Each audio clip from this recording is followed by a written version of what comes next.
In a world torn apart by war, humanity fights a losing battle against the endless horde. It's hard to believe that just 1 year ago, I was still one of them, a human. But now, I stand before my legions as the Lord of Monsters. It all started a decade ago, when dormant monster genes began awakening in the human race. Once those genes activated, the transformation was absolute, turning people into monsters. Their minds would be consumed by an insatiable hunger, controlled by some unknown consciousness. That is the story of how I became what I am today. A monster, and an accomplice to the destruction of the world. But no one ever considered that those who turned might have a shred of humanity left. And as another beast attacks, I prove them wrong, shielding the innocent from its wrath. But just then, a girl with crackling purple energy steps up, confidently telling everyone to leave this to her. She stands alone, a defiant figure before the colossal, flame-wreathed monster. As her friends call out her name, Shinkun, she focuses her power, ready for the inevitable clash. Yet when their attacks meet, she senses something strange. He's hesitating. She desperately calls out, pleading with him not to let the mutation completely consume his mind. For a brief moment, the colossal demon actually pauses, a flicker of conflict in his glowing eyes. Shinkun watches in disbelief, realizing he's truly holding back against her. A spark of hope ignites within her. A mindless monster would never act like this, and inside that beastly form, Hes touched, she still won't give up on him, even now. But the sentiment is lost, as a feral roar rips through the air, his monstrous instincts flaring back to life. Her hand meets his, a silent standoff between the girl and the beast she's trying to save. And in that moment, he finally understands she never once gave up on his humanity. Tears of relief stream down her face. She thinks she's finally gotten through to him. With a hopeful smile, she welcomes him back. But he gives a desperate warning he's at his limit. He can feel it slipping away as his monstrous creations begin to stir behind him. Their primal roars echo in his mind, fueling the beast he's struggling to contain. He screams her name, a final, desperate plea for her to keep fighting his inner demon. But it's too late. He can't control the monster anymore, his true self swallowed by rage. She hears her name whispered one last time, a pained farewell from the man she once knew. And with a roar of pure agony, the beast strikes down the only person who still believed in him. In that single, shattering moment, her world, and his mind, broke apart. The beast stands triumphant, having struck down the only person trying to save him. But even as she falls, her hand reaches out in a final, desperate plea. Her voice echoes in his head, begging him not to let the monster win. And seeing her broken form reflected in his own monstrous eyes finally snaps something inside him. The soulless, glowing blue of the beast's gaze begins to waver. A flicker of humanity returns, a pupil forming in the chaotic energy. He looks down at the girl on the ground, his voice barely a whisper as he remembers her name, Jiyu. But as he regains control, his own monstrous creations swarm in to finish the job. A protective fury ignites within him, and he turns his rage upon his own army. With a single, devastating swing, he unleashes his fury on the swarm. But it's too late. The mindless creatures are already descending upon the girl. He shatters one with his bare hands, a desperate attempt to clear a path. As more spectral horrors appear, he roars his hatred for all monsters who destroyed this world. He meets their charge head-on, his fists crashing against their ethereal bodies. But these new enemies are different, and their relentless assault begins to overwhelm him. He refuses to accept this, fighting back even as his form starts to disintegrate. His consciousness fades into darkness, his last thoughts filled with regret. And then, he jolts awake, screaming Ziyu's name, his mind reeling with confusion. He looks in the mirror, coughing, wondering why he's holding a bottle of cologne. He touches his face, his mind struggling to accept this human reflection as his own. His eyes land on a plastic bag, a strange, mundane anchor in his sea of confusion. Then he sees the receipt, and the date sends a jolt through him. June 15th, 2025. He knows this day all too well. It's the day before his genetic testing. The day before he was branded with the monster gene, ostracized, and treated like a ticking time bomb. But his dark memories are shattered by a woman's voice from the shower, teasingly asking about the other names he's been calling. He takes in the hotel room, a slow realization dawning on him he's been given a new life. A flustered blush creeps onto his face as he glances at the silhouette behind the glass. Suddenly, a sharp, insistent knock at the door breaks the strange atmosphere. He turns, his thoughts immediately snapping back to the one person who mattered, Jiyu. He glances at his phone, his expression hardening with resolve. This time, things will be different. The messages are from Jiyu, playfully teasing that his side chicks know he's in a hotel and are probably waiting outside. But he only sees her face, memories flooding back as he makes a silent vow to protect her in this life. He knows he can't change the monster gene inside him, but he swears he will control it completely this time. With a full year before his gene was supposed to awaken, he planned to make those who controlled him pay for everything. He thought he had it all figured out, until a sharp pain erupts from his chest, and glowing blue marks snake up his arm. His hand twists and contorts into a monstrous claw. This shouldn't be happening. The mutation is a year too early. Then it dawns on him an awakening can be triggered by extreme emotion, and the shock of his return must have been the key. Just then, the woman from the shower steps out, her voice filled with concern, asking what's wrong. He looks up, half his face already warped and monstrous. Looks like his grand plans just got moved up. He quickly turns his head, trying to hide the grotesque transformation spreading across his face. Forcing it back with sheer will, he knows he can only suppress it for so long. The gene's hunger needs to be satisfied before it goes on a rampage. But not like this. Not anymore. He grabs his jacket, determined to clear the romantic debts his past self racked up. He looks her dead in the eye and crushes her hopes, calling himself scum and saying they were nothing more than friends. And she's not the only one. He steps out to find a whole room of them, announcing that it's over for all of them. The women are stunned, but one with pink hair absolutely erupts, screaming that she's waited too long for him to just leave.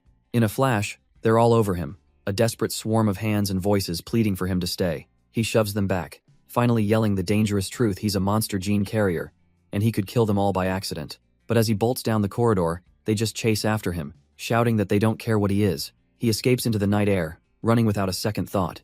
He knows better. They're all liars. He remembers how quickly they all vanished when they learned his secret. All except one. And there she is, Jiyu, the only one who has ever waited for him. She teases him about his broken heart, offering some medicine for his promiscuous nature. But he's done playing games, cupping her face and promising no more waiting, no more regrets. Leaning in close with a dangerous glint in his eyes, she gets flustered, asking what he's trying to do.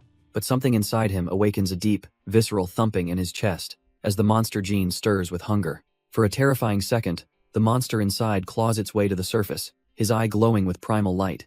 He pulls back, forcing a smile and telling a confused Jiyu that he's just hungry and needs to eat. He dashes off into the street, promising to find her after he's dealt with this, leaving her calling after him. As he walks alone, he reflects on the grim reality. Only 5% of people are carriers like him, a fragile dam holding back total chaos. He knows society's so-called morality is a lie. They'd kill anyone with the gene out of pure fear. But right now, his own monstrous hunger is all that matters, and his eyes lock onto a potential meal. Just then, an explosion rips through the commercial district. Another mutant attack has begun. The street descends into chaos, with terrified civilians caught in the fiery aftermath, screaming for help. As hulking monsters corner a man, our hero simply stands by, a dark, unsettling smile on his face. The cornered civilian stares in disbelief, wondering why this hooded figure is just watching him die. Then, a desperate, cowardly plan forms in the man's mind. With a savage shove, he offers our protagonist to the beast, hoping to save his own skin. But the monster just looms over him, its predatory gaze fixed on something else. It completely ignores him, and a chilling realization dawns. It thinks he's one of them. The cowardly civilian can only scream in horror, his mind unable to process why he was spared. But our hero knows. As monsters tear through the city, he recalls the one thing keeping humanity from extinction: the transcended awakened fighters who formed their own special unit, the Extermination Department. He scoffs, deciding to leave this mess to them as agents below erect a massive stone wall. Elsewhere, 2 department members gauge the chaos, worried that their gifted fighter, Lynchy, is still trapped inside. Suddenly, a nearby building erupts in a violent explosion. We find Lynchy, his arm gruesomely torn off, a heavy price he paid to rescue 3 children. But there's no time for relief, as more snarling monsters swarm him, hungry for a kill. With blood dripping from his wound, his golden eyes narrow with cold focus.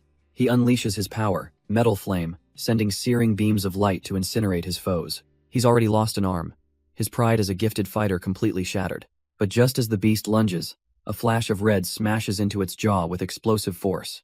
Lynchy can only stare in disbelief, a rank 2 monster, defeated with a single, bare-fisted punch. This mysterious transcender continues his assault, effortlessly caving in another monster's skull. He turns back with a smug grin, commenting on how the place needed a little tidying up. The injured agent tries to warn him not to underestimate these creatures, but his words feel hollow. The man in red simply tells him to get the children to safety and leave the real work to him. Then, with a casual "Hey bro," he leans in close, leaving Lynchy completely bewildered. "Sorry about this," he says with a menacing grin, explaining it's not good for others to watch him eat. And with a swift chop to the neck, the Extermination Department's ace is out for the count. One of the last monsters sneers, mocking this low-level human for trying to steal its prey. But the man in the red cloak simply smirks, telling the beast it has things completely backward. His arm erupts into a claw of bone and blue flame. He's the hunter, and this thing is the prey. He lunges forward, his power swirling into a vortex that tears into the monster's flesh. The creature can only scream in disbelief, recognizing the energy as the legendary Flame of the Lord. With a predatory grin, he explains that he was once their lord, and he has the experience to prove it. The monster wails in protest as he begins to absorb it, shrieking that they are the same species. Its brethren are enraged, calling him a traitor, trying to usurp the power of their mighty king. He pauses for just a moment, a flicker of curiosity in his eyes as he hears that title. Then he scoffs, deciding that this so-called king sounds like the perfect next meal. With a final shriek, the monster is devoured, its essence absorbed into our hungry protagonist. Meanwhile, outside the district, the tide of the battle has mysteriously shifted. One of the agents from the extermination department notices something strange. The monsters feel weaker. His comrades agree. The creatures have lost their coordination, making them easy pickings. A junior agent asks his superior for an update, confused by the sudden change. The veteran smashes another monster, realizing what this means. Lynchy must have killed the rank 2 leader inside. Confident that the immediate threat is over, he decides they need to go check on their comrade. They burst through the ruined doorway, calling out for Lynchy. And what they find is a scene of carnage. The rank 2 monster is gone, but so is Lynchy's arm. His colleague kneels down, mockingly congratulating him on saving the kids and stopping the horde at such a great cost. Clutching his mangled shoulder, Lynchy grits his teeth, telling them he wasn't the hero here. He's furious, explaining that some idiot knocked him out right after killing the monster. The memory comes back to him in flashes. He saw a man in a red hood literally eating the monster's corpse, his arm burning with an eerie blue flame. Hes sure he'd recognize that face anywhere. The junior agent is floored. His superior processes this. If this guy was another monster, why would he leave a witness? The veteran's expression darkens.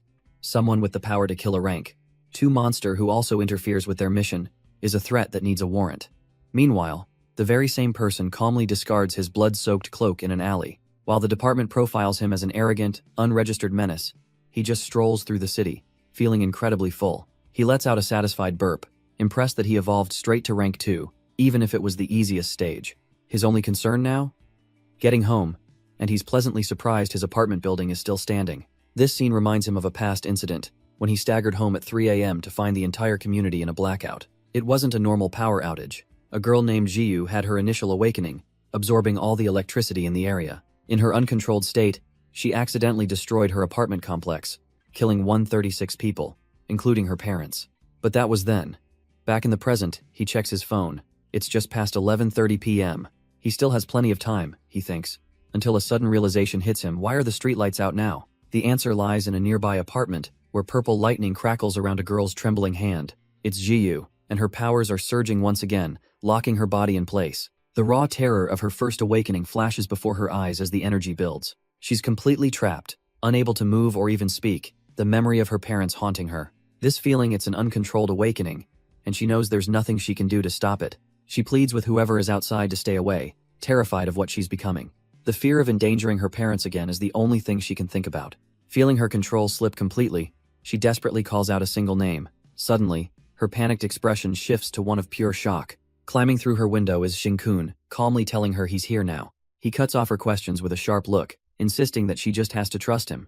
Seeing the unwavering confidence in his eyes, she can only nod in agreement. He moves in and grabs her, warning her not to scream and wake her parents. As he takes her hand, she feels the wild energy being drawn into his monstrously transformed arm. He quickly lets go, explaining he can't maintain contact, leaving her stunned but finally stable. Without another word, he grabs Jiyu and leaps straight out of her high-rise window. Her mind goes completely blank with shock. As gravity takes hold, she can only scream, convinced she's about to fall to her death. But then something whips past her, anchoring itself to the building with a solid thud. In the next instant, Shinkun has her securely in his arms, landing them safely on the rooftop. He calmly explains that devouring that rank 2 monster unlocked a brand new ability for him. The ability in question? Tentacles, which he used to grapple them right up the side of the building. With a smooth swing, they touch down, far above the city streets. But her power is still surging, and he warns her she's about to electrocute him to death. He forces her to the ground, yelling at her to release all that pent-up energy into the sky. With a final, desperate scream, Jiyu obeys, letting the violent energy surge. Her eyes glow white as the power completely overwhelms her senses. A massive pillar of purple lightning erupts from her, tearing into the night sky. He watches the last of it dissipate, relieved they made it in time. As she recovers, her eyes fall on his left hand, now a monstrous, clawed appendage. He casually explains that he's mutated, but luckily, he's suppressed it to just one arm. She lunges forward, slapping a hand over his mouth, telling him he's an idiot. He just scoffs at her panic, which only makes her more frantic for his safety. He gently pulls her close, quieting her fears with a simple, sincere look. Of course, he'd tell her because she's the only one in the world he unconditionally trusts. She playfully jabs at him, but her attention is quickly drawn to a bright light in the night sky. He knows that's no falling star. It's a surveillance drone, and it means they've been found. Just as predicted, two figures from the Genetic Research Institution arrive on the rooftop, seeking the source of the power surge. Without a moment's hesitation, he steps forward, calmly claiming that he was the one who released the energy. The lead researcher seems satisfied, instructing his assistant, Xiaolu, to prepare a reagent test for transcenders. He assumes the boy must have also awakened powers to survive the blast, and asks for a simple blood sample. But when they test the girl's blood first, the vial erupts in a blinding flash, a reaction far beyond anything he's ever seen. Now it's his turn, and he coolly tells the nurse she's wasting her time testing a powerless person like him. Just as he expected, the test shows only a faint reaction, but the researcher orders him brought in for more tests anyway. Suddenly, he freezes, a memory flashing in his mind. The test isn't for heroes, it's for mutations. He finds himself in the Nanyu Genetic Research Facility, a place he never wanted to be. The nurse can't help but mock him as the scanner beeps, revealing the lowest transcender gene count in history, a measly 1%. She notes how strange it is that he has such a powerful physique with so few genes, her eyes lingering a little too long. But he's not interested in the flattery, asking if he can just put his shirt back on. His mind races, was this 1% from his new monster, half, or from devouring another? It doesn't matter. This is his golden ticket. He asks Nurse Xiaolu if 1% is even enough, and she smiles, telling him the dean accepts anyone with a trace of power.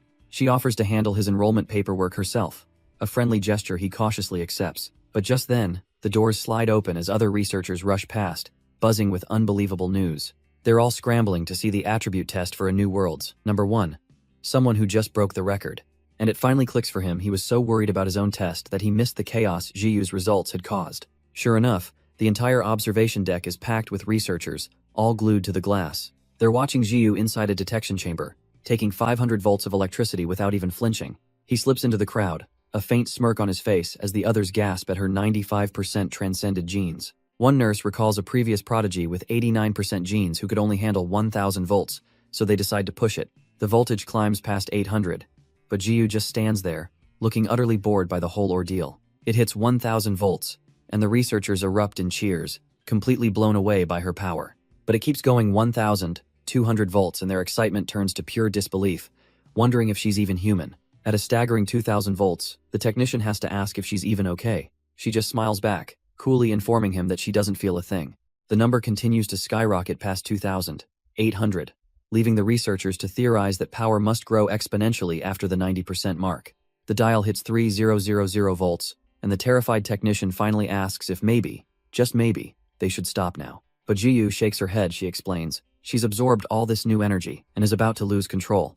Raw power erupts from her body as she warns them she might accidentally destroy the entire facility. That's all the motivation he needs, frantically mashing the off switch, while noting her upper limit is completely unknown. Outside, our protagonist tries to push his way in to help, but a guard blocks him, citing the insane electrical charge. But their argument is cut short by two men in lab coats who stride down the hall, ordering the door open. The guard recognizes the older man as Dean Fan, who casually dismisses the danger and says his companion can help her. With a heavy clank, the reinforced door to the testing chamber slides open. The younger man, Shizai, saunters in, but Jiyu quickly warns him to stay back, her power dangerously unstable. He just smirks, claiming he's arrived just in time as a ball of fire ignites in his palm, ready to help. His fire, he claims, is the perfect solution so she won't accidentally hurt anyone.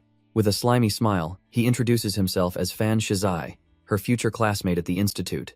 Outside, our protagonist glares through the glass, immediately seeing through this guy's pathetic moves on his girl. Jiyu cautiously declines a handshake, warning him she's still crackling with dangerous, unstable energy. But Shizai isn't deterred in the slightest, smoothly brushing it off by saying they'll have plenty of time later. He decides to cut to the chase, getting to the real reason he came in here. He explains their new school group students into teams, before boasting about his own 90% high-quality genes. With a confident smirk, he formally invites her to join his elite team to secure the best resources. She seems to consider it, thanking him for the generous offer, only to cheerfully tell him she already has a partner, leaving him stunned. Shizai internally scoffs, convinced her partner's test results must be pathetic, and that she'll soon reconsider. But his smug expression vanishes as Jing-kun enters the room, and Jiyu happily confirms they're a team. Just then, an imposing older man arrives, calling for Shizai and revealing their family connection. As he's led away, Shizai tosses one last look back, hoping she'll think about his proposal. Later, in an office, he complains to his uncle that they absolutely must recruit the 95% gene genius. His uncle's advice is chillingly simple. If an obstacle stands in your way, you remove it. And as if on cue, the dean receives a report on Xing-kun's test results. The lowest in recorded history, a mere 1%. He confidently tells Shizai not to worry about such a weakling getting in their way. Meanwhile, Xing-kun reveals a dangerous secret to Jiyu about the side effects of his mutated hand. It craves flesh to stop it from rampaging, and she just cheerfully suggests they can find plenty of bad guys to feed it. Xing-kun tries to explain that her casual approach to feeding his monster hand is dangerously reckless. But their dark conversation is cut short when a nurse announces that Jiyu's parents have arrived. Completely missing his concern, she bounces over, excited to share her good news with them. Before she goes, she turns back with a warm smile, just happy they'll be classmates again. Jiyu thanks the nurse and heads out, leaving the poor woman a little flustered. After she's gone, Xing-kun notices the nurse looks incredibly dejected and asks what's wrong. With a heavy heart, she has to deliver the devastating news. His school enrollment was rejected.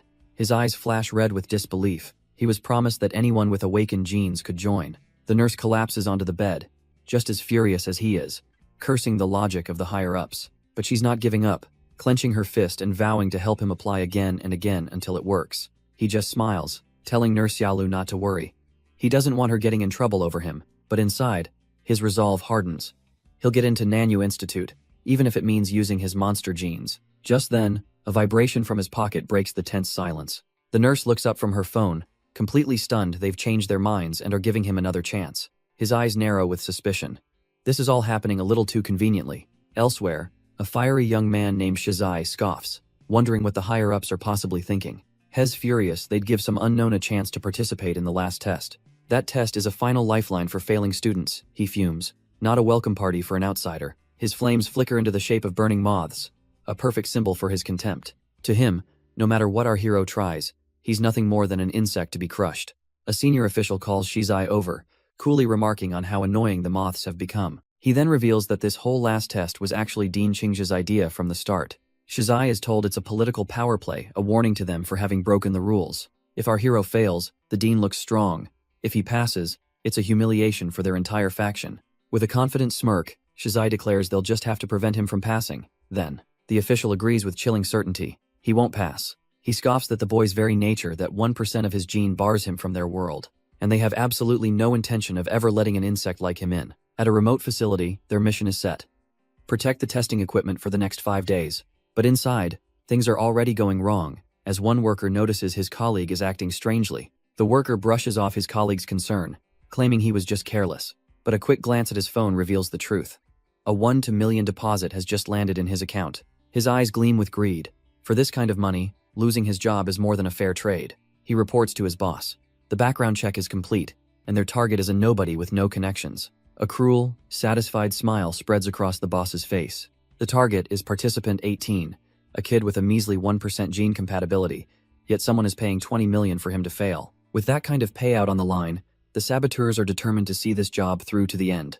5 days later, the trap is set, and the boss watches the monitors as an alert comes in. He's here. On the screen, a bewildered-looking kid gawks at his surroundings, completely out of his element. The boss leans in, ready to observe the unlucky bastard he's about to ruin.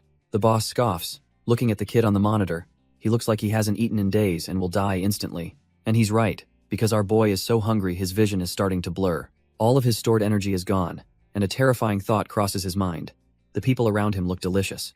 An announcer lays out the grim reality. 3 hours, 3 life, or death matches, and only 3 tickets back to the Institute. He pauses with a smirk, as if he almost forgot something important. There are 18 of you today, he declares, revealing the dean specially allowed 1 extra participant. Every single head in the room swivels to stare at the lone, scrawny-looking newcomer. The announcer grins, reminding them it's still only 3 tickets, and they'll have to fight monsters to get them. Immediately, the other participants are furious, convinced the test is rigged and deciding to use the new kid as monster bait. He hears their whispers, a faint smile playing on his lips. He's already made enemies, and that just means more food. A bead of saliva drips from his lip. His monster instincts are screaming, but he forces them down. He can't eat people. A smug worker leads him to testing chamber 18, and he can already tell this was all done on purpose. He glares at the man, whose feigned innocence isn't fooling anyone. The sarcasm is practically dripping off him. Running a hand along the gate, he immediately recognizes the scent of high-ranking transcender blood smeared on the bars. The worker is impressed, asking if he knows who he's offended, and our hero sighs it's the Fan family again. Leaning in with a wicked grin, the worker confirms his suspicions.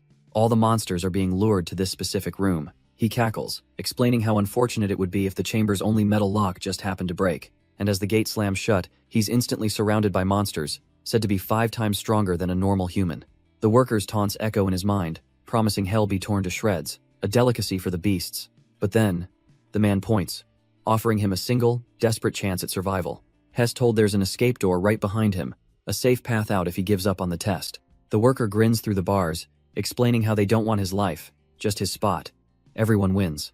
With a final sneer, he gives him 10 seconds to forfeit before walking away. But as he turns his back, our hero calls out to him, stopping him in his tracks. He just wanted to clarify one tiny misunderstanding: he's not the delicacy here. The worker pauses, then smirks, muttering that they'll see how long that bravado lasts. He confidently strides back into the main control room, leaving the hero to his fate. He knocks on a private office door and is immediately told to come in.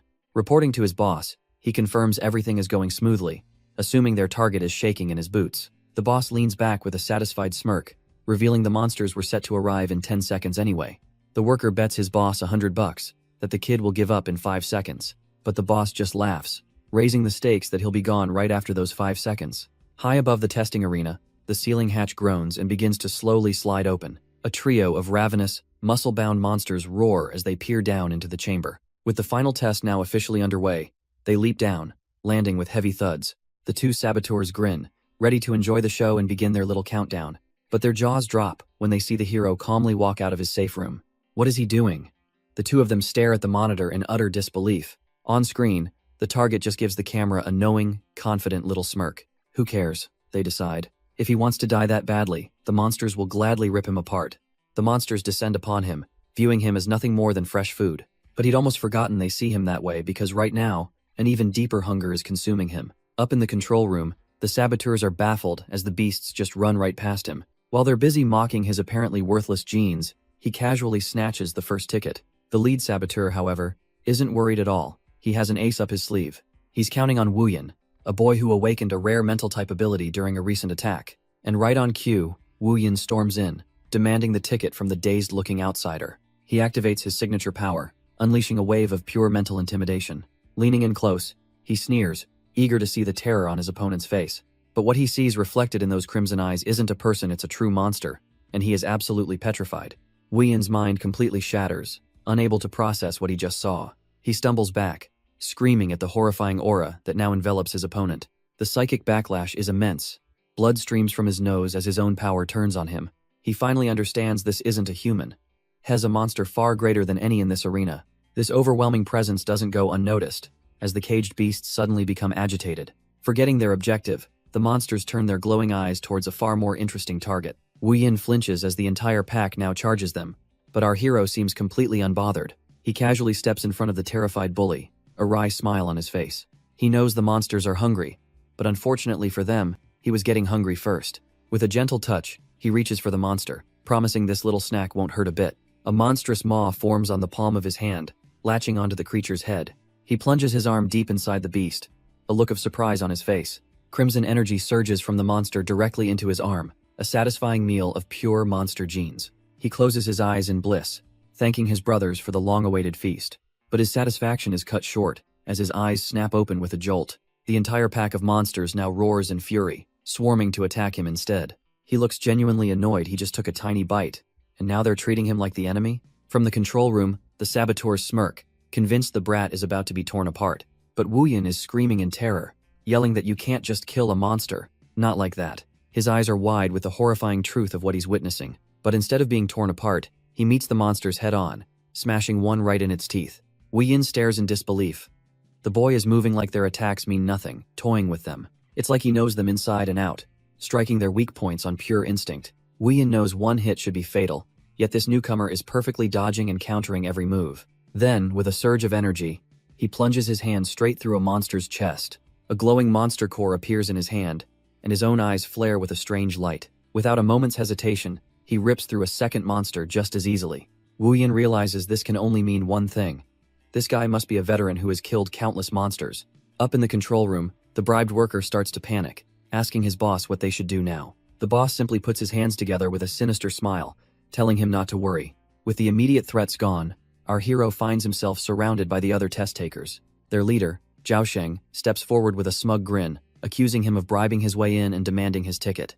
Wu Yin, still reeling from what he witnessed, frantically tries to warn Zhao Sheng that this guy is dangerous. But Zhao Sheng just scoffs, calling Wu Yin useless trash for cowering before a fight has even started. He rallies the others, telling them to surround their target and take the tickets for themselves. Just then, another monster appears, but Zhao Sheng simply delegates, telling a bald underling to deal with it. The two assigned participants agree to ignore the beast and focus on the real prize, the guy who cheated his way in. They plan to just lure the monster away, seeing it as nothing more than a minor distraction. But then the bald participant gets a brilliant, and incredibly stupid, idea. He reasons that if this newcomer killed 2 monsters, the test must be rigged to be easy, and the monsters are just starved and weak. So, with a smug grin, the bald participant decides he wants to score a kill too, but his punch is stopped cold, his overconfidence shattering in an instant. The monster's hand clamps down on his face before he can even react, and with a single, contemptuous swipe, sends him flying across the room. Zhao Sheng watches, seething with disgust at the fool's incompetence. He dismisses the weak monsters and turns his glare back to the real prize. Lunging forward, he throws a punch, ready to teach this newcomer a lesson. But his fist is caught effortlessly, as our hero realizes he used the wrong hand. He thinks back to his left arm, now completely mutated and pulsing with a rank 2 aura. It was the same power he used to save Zhiyu, a tentacle with an 8-meter reach. Zhao Sheng smirks, convinced his strength is at least 10 times that of a normal human. He believes this one punch, packing the power of a rank 1 monster, will easily shatter this nobody's skull. So our hero decides to be gentle back, clenching his own fist for a light tap. The resulting impact sends a shockwave of energy through Zhao Sheng's entire body. Damn, he realizes he still overestimated himself, putting way too much power behind that gentle punch. He checks on his downed opponent. A little panicked he might have actually killed him, but thankfully, he's still breathing. Leaning over the unconscious bully, he smirks and asks if anyone else would like to try and take his ticket. But just then, screams erupt from behind him as the monsters finally turn on the other participants. Zhao Sheng, barely conscious, sees his friends in peril and begs him to help, even offering to pay him for it. Finally broken, he grabs our hero's leg, surrendering completely and admitting the ticket is his to keep. Seeing their pathetic state, our hero sighs and reluctantly agrees to step in. But damn it, this whole situation is just one big pain in the neck. Meanwhile, in a hidden control room, an operator fumes at the monitors, calling the participants useless. His boss steps up, deciding it's time to apply a little more pressure. He gives a chilling order. Release monster numbers, 21 through 23. The operator freezes, knowing anything above 20 are peak. Rank 1 monsters, this kid is going to die, for sure. But the boss isn't worried, calmly explaining that he suspects the boy has already awakened his powers. Releasing stronger monsters will just give him the push he needs, and the path is already open. Then comes an even more sinister command. Destroy the main and backup power to the testing grounds. The worker's face drains of all color if the power goes out. What happens to all the other monsters? His worst fears are realized. Without power, the electric doors are already failing. And if the main release gate opens, dozens of rank 1 monsters, including 10 peak-level beasts, will swarm the arena in an instant. The participants will be torn to shreds, with no chance to even hit their emergency escape buttons. The worker frantically backs out, telling his boss he can't do it, this is a death sentence if they get caught. But the director calmly reminds him this order comes from the infamous fan family, and they don't take kindly to failure. He leans in, a sinister glint in his glasses, promising he'll make sure the worker avoids any punishment. As an added bonus, he offers 10 million and a clean escape from the city. All he has to do is say yes. Greed washes over the worker's face, and with a sweaty smile, he agrees to the plan. Far below, the test subjects stand in the center of the arena, completely oblivious to the hell about to be unleashed. With a single, devastating punch, he effortlessly obliterates the creature before him. The other participants can only stare in awe, with Zhao Sheng marveling at his incredible strength. Despite his swollen and bloody face, Zhao Sheng gives a thumbs up, promising to pay the 50,000, even from his own pocket. One of the other girls tries to drag him away to recover, but he just complains about his already broken neck. She then turns to their savior, bowing deeply to apologize for the trouble and thank him for saving them. Zhao Sheng, ever the social butterfly, gathers his friends, inviting everyone out for a celebratory supper. Our hero just smirks, coolly rejecting the offer by saying he's already eaten, but in the next instant, his relaxed demeanor shatters as he senses a new, deadly presence. He screams a warning just as a massive monster materializes in the air, dropping right on top of the unsuspecting group. Zhao Sheng looks up, his face a mask of pure terror as death plummets towards them. With his last bit of strength, Zhao Sheng shoves his friend out of the way. The monster lands with a sickening crunch, reducing him to a bloody smear on the floor. His friends can only watch in absolute horror, screaming his name in disbelief. Even our hero and Wu Yin are caught off guard. The second round wasn't supposed to start yet. Monsters now swarm the arena floor, and the other participants realize the rules have changed without warning. He calmly assesses the situation. These are rank 2 monsters, far beyond a normal test. A cold realization dawns on him. They're going all out just to stop him from passing. Blood splatters across the lead monster as it stands over what's left of Zhao Sheng. Panic sets in as one of the boys tries to pull the girl away, but she refuses to believe her brother is gone. The arena is chaos, and our hero can only curse his luck, trapped in the middle of a slaughter. Zhao Sheng's sister refuses to accept reality, grabbing at the monster holding his lifeless body. With a desperate cry, she lands a futile blow against the creature's leg. The monster swats her aside without a second thought, and the pack begins to close in. Defeated, she collapses, tears streaming, as she apologizes to her brother for her weakness. A dark thought crosses her mind: if they can't live together, they can at least die together. But before she can give in, our hero snatches her from the jaws of death, calling her an idiot. He holds her close, mockingly suggesting that if she must die, it should be with someone good-looking. The girl is stunned into silence, his cold words cutting through her grief. But then his expression hardens. He promises he won't let the monsters eat her brother's body. With that, he yeets her across the arena, yelling for his bewildered friends to catch her. Wu Yin finally realizes our hero was talking to him, and a wave of pure panic hits. But the monster lord isn't paying attention. He's calculating his next move. He knows that if these things eat Zhao Sheng, they'll evolve to rank 2, and he'll have to mutate his own arm to win. With a sigh, he leaps into the fray, casually brushing past the monsters who tell him to back off. The sister watches in stunned silence, unable to believe he's fighting 3 of them just for her brother. He lands right in the middle of them, calmly pointing out that they don't seem to see him as an enemy. The lead monster growls, its patience wearing thin as it clutches its prize. With a smirk, he places a hand on its chest, politely asking if it could hand over the food. In a flash, he yanks the body free, turning to the other 2 monsters with a mocking grin. He tosses the body aside and offers himself instead, promising they won't be hungry after a taste of him. And just like that, Zhao Sheng jolts awake, the blood on his face a stark reminder of how close he came. His eyes focus on the unbelievable sight. The strange man is single-handedly holding back the monsters. The pain finally hits him, and he collapses in a rather undignified heap on the floor. But a familiar voice cuts through the haze as his sister rushes to his side, overjoyed to find him alive. She cheekily tells him he owes their savior a huge debt, one he should probably pay with his body. Zhao Sheng snaps at her to stop playing around, insisting they need to escape this testing ground immediately. She panics, realizing the ticket they need was left behind, but he knows they can't afford to go back. Grabbing her arm, he tells her the situation is too strange, and that she just needs to trust him. She reluctantly agrees, helping her injured brother towards one of the testing chambers. Meanwhile, back in the chaos, our hero casually explains to the last monster that rank 1s like it barely even count as a snack. And that's all before he even bothers to use his lord's flames, he casually mentions while crushing its chest. If he really went all out, he could kill one of these pathetic creatures every 10 seconds, though the cost is a bit steep. He coldly lays out the math. To evolve to rank 3, he'll need to devour about 100 of them, so he politely asks them to just line up and let him eat, a chilling request that hangs in the air. But suddenly, the grinding sound of a release hatch opening catches his attention. The test is advancing. Elsewhere, Zhao Sheng reaches a door, telling his sister that their lives are more important than any future this test offers. He slams his hand on the activation panel, a desperate gamble for freedom. But instead of opening, the room plunges into darkness, and his sister cries out in confusion. She points with a trembling finger, telling her brother to look at what's behind the gate. It's not an exit, it's another testing ground, swarming with a fresh hell of even more monsters. Meanwhile, in another area, the test devolves into a desperate brawl as one participant is decked for his pass. The freckled kid hits the floor, clinging to the ticket that represents his only chance. He's immediately swarmed by the others, each one screaming about their own dreams of power and riches.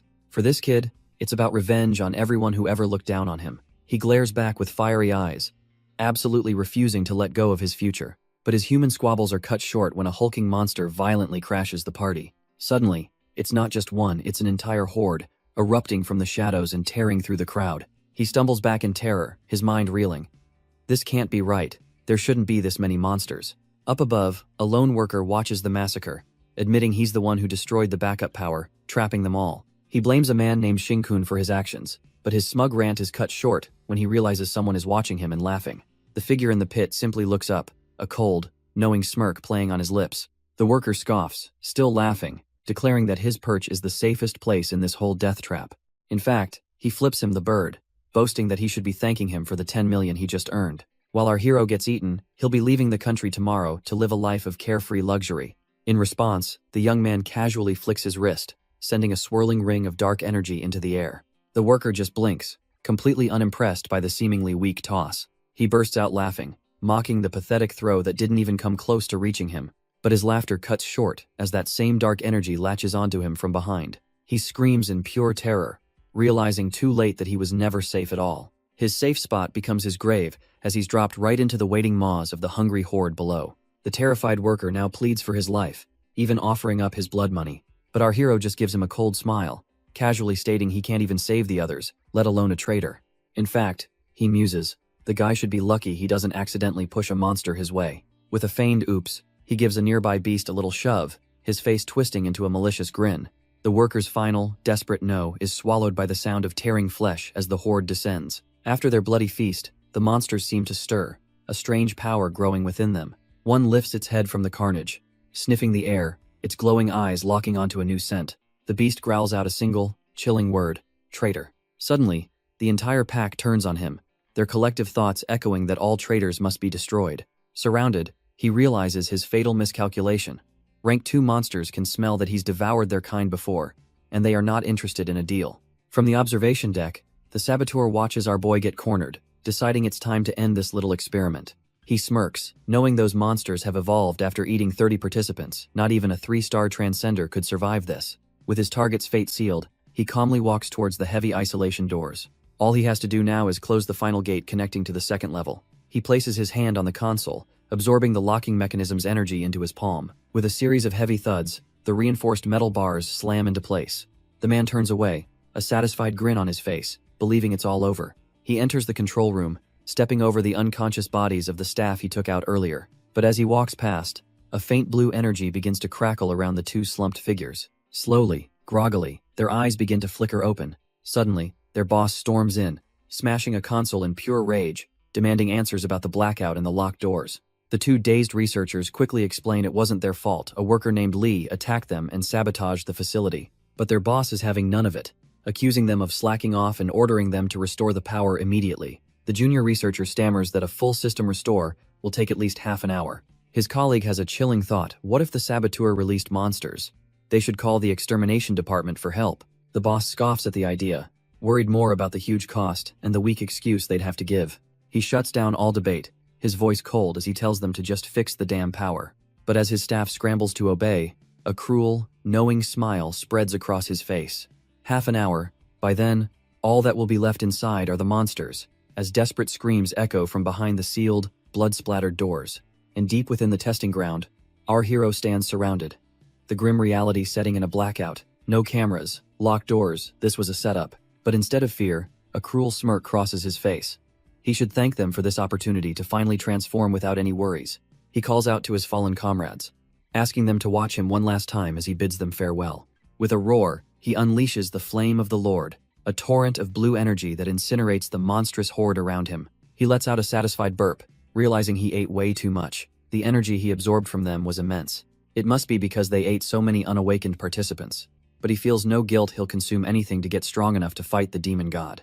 A surviving monster howls in rage, branding him a traitor for turning on his own kind. He just glares back, telling it to shut up. He clarifies that he wasn't talking to the monsters. He was addressing the original owners of those stolen bodies. With pure venom in his eyes, he calls them parasites and foreign intruders, vowing to kill them all and destroy their so-called king. But as his fury peaks, he feels a sudden jolt. A new power surging through him. His left hand is evolving again. He realizes that with all the energy he's absorbed, his evolution to rank 3 has begun. His past life's knowledge floods back, explaining that this evolution starts in the brain, forming a network. But a horrifying realization hits him. This connection is a two-way street. If he can use this network to search for other monsters, they can also use it to find him. He fights to sever the link, to cut himself off from the hive mind. But it's already too late. As the backlash leaves him weakened, he hears voices nearby, other survivors. But these errant allies, they're vultures, already fighting over the belongings of the man who died to save them. The group's leader attacks one of his own, sneering that their alliance was only for convenience. He shamelessly shifts the blame, saying the dead man only got hurt because he tried to play the hero. And now, seeing our protagonist kneeling and vulnerable, they turn their greedy eyes on him. And we see a flash of memory. Zhao Sheng, bleeding out but refusing to stand down, ready to protect their savior. His friend Wyan had pleaded with him, screaming that charging in would be a death sentence. But Zhao Sheng was resolute, his eyes fixed on the bullies as he asked Wu Yin if he could sense it too. Back in the present, the leader of that pack of hyenas smirks down at our kneeling hero, demanding he hand everything over. With his lackeys behind him, he raises his blade, threatening to just take what he wants by force. A greedy, vicious smile spreads across his face as he swings down for what he thinks is an easy kill. But in a flash of red and black, a monstrous, armored limb erupts upwards with devastating power. One of the cronies is frozen solid, splattered in warm blood, his mind completely blank. He stares up in sheer disbelief. His boss, Brother Tian, has simply vanished from existence. All he can see is the colossal limb of the man they just tried to rob, and the dawning horror of their mistake. His mind struggles to process the sight, stammering out the name of a legendary beast, an earth dragon. The creature's jaws unhinge with a deafening roar, revealing rows of teeth ready to shred steel and bone. The other bullies, trapped and helpless, can only scream as the overwhelming presence descends upon them. In an instant, they are torn to ribbons, their pathetic power play ending in a shower of gore. The last surviving crony stares, his eyes wide with a dawning, soul-crushing memory. He's seen this monster before. A terrifying news report is flashing through his mind. It was the calamity that wiped out an entire town, a beast so powerful that even elite transcendence could only drive it away. A bitter laugh escapes his lips. They were fighting over scraps, and now they're all going to die. With a final, brutal strike, the dragon ends his miserable existence without a second thought. But our protagonist grits his teeth, realizing he's made a terrible mistake by connecting to the monster network and attracting this thing's attention. He braces for impact, knowing this is going to be a long, grueling fight. But the sheer, bone-crushing force of the dragon's tail slams into him, sending shockwaves through the chamber. He can feel his monstrous arms straining. The difference in raw power is just too immense to handle. In a desperate move, his mutated hand transforms further, its jaws clamping down hard on the beast's flesh. And then he sees the glowing core and realizes with dawning horror this isn't the dragon, it's just one tentacle. But to understand how things got so bad, we have to rewind just 2 minutes, outside the trial grounds. In the Guardian's waiting area, anxious families pray for their children's success and safe return. But one girl, Jiyu, scoffs at their prayers, reminding them that in this era, power is the only true safety. Her sharp gaze narrows. She felt a sudden power fluctuation from inside the trial grounds. Something is wrong. She approaches the guards, introducing herself as a student who just sensed a major anomaly. Her words send a ripple of panic through the other families waiting nearby. The guards are instantly on alert, wondering how some random girl could possibly know that. One steps up, telling her to stop talking nonsense or they'll be forced to throw her out. He gets in her face, demanding to know who she is and how she even got into a restricted area. But just as he berates her, a wave of sinister energy washes over the entire room. Every parent in the waiting area suddenly clutches their chest, crying out in inexplicable pain. The guards are no exception, collapsing to the floor as the lights flicker and an awful dread fills the air. Jiyu fights through the pressure, her suspicions now confirmed beyond a doubt. Ignoring the guards' weak protests, she makes a break for the inner doors. She bursts into the corridor, now heading straight for the entrance to the trial grounds. Her instincts scream that something monstrous is waiting just beyond these walls. Inside the control room, a senior official is ordering his team to restore power immediately. But the lead worker just smirks, planning to use the door as a shield and wait for backup. Hez snapped out of his lazy plan by Jiyu's sudden arrival, and he angrily demands she leave. She calmly introduces herself as a freshman with an electricity attribute, offering to fix the problem. He scoffs at her, mocking a mere student for thinking she could possibly have enough energy stored. Jiyu's eye glints with power as she explains that in a city, her supply is literally unlimited. With a surge of intent, she draws raw energy from the grid, flooding the room with purple lightning. The worker stares dumbfounded as visible electric particles begin to gather around his hand. A sharp, painful zap is all it takes to teach him he just made a very big mistake. The worker's jaw drops as it dawns on him this girl is the rumored prodigy with 95% transcendent genes. He starts to panic, realizing if she restores power, she'll open the gate to whatever horrors are inside.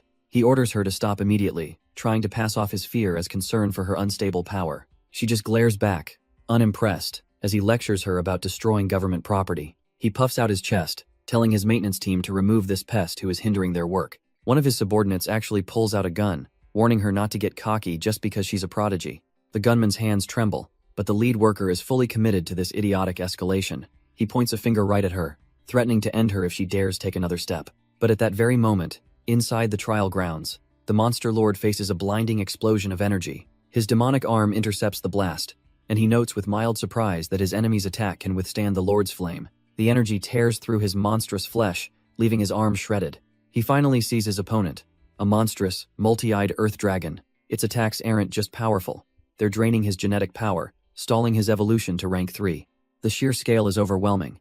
He has to find a way to evade those impenetrable defenses. In a flash of inspiration, he sprouts a razor-sharp tentacle from his own body. The skin is too thick to pierce, but he realizes it's enough to latch on. Using the tentacle as a grappling hook, he swings himself directly onto the massive beast. His plan is desperate.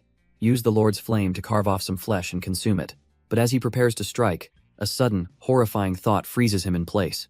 The dragon's body erupts with those same black teeth, turning its skin into a forest of blades. The sickening crunch of flesh and bone echoes as he's impaled from every direction.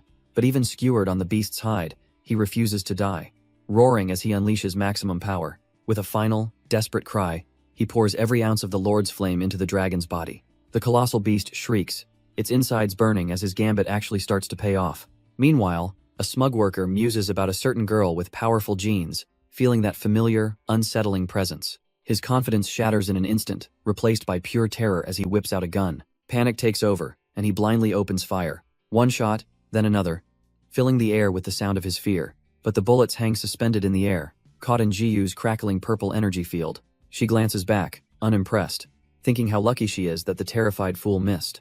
But as she stands there, wreathed in purple light, he realizes it wasn't luck at all. It was a calculated move, a powerful magnetic field she created just by circulating her own electricity.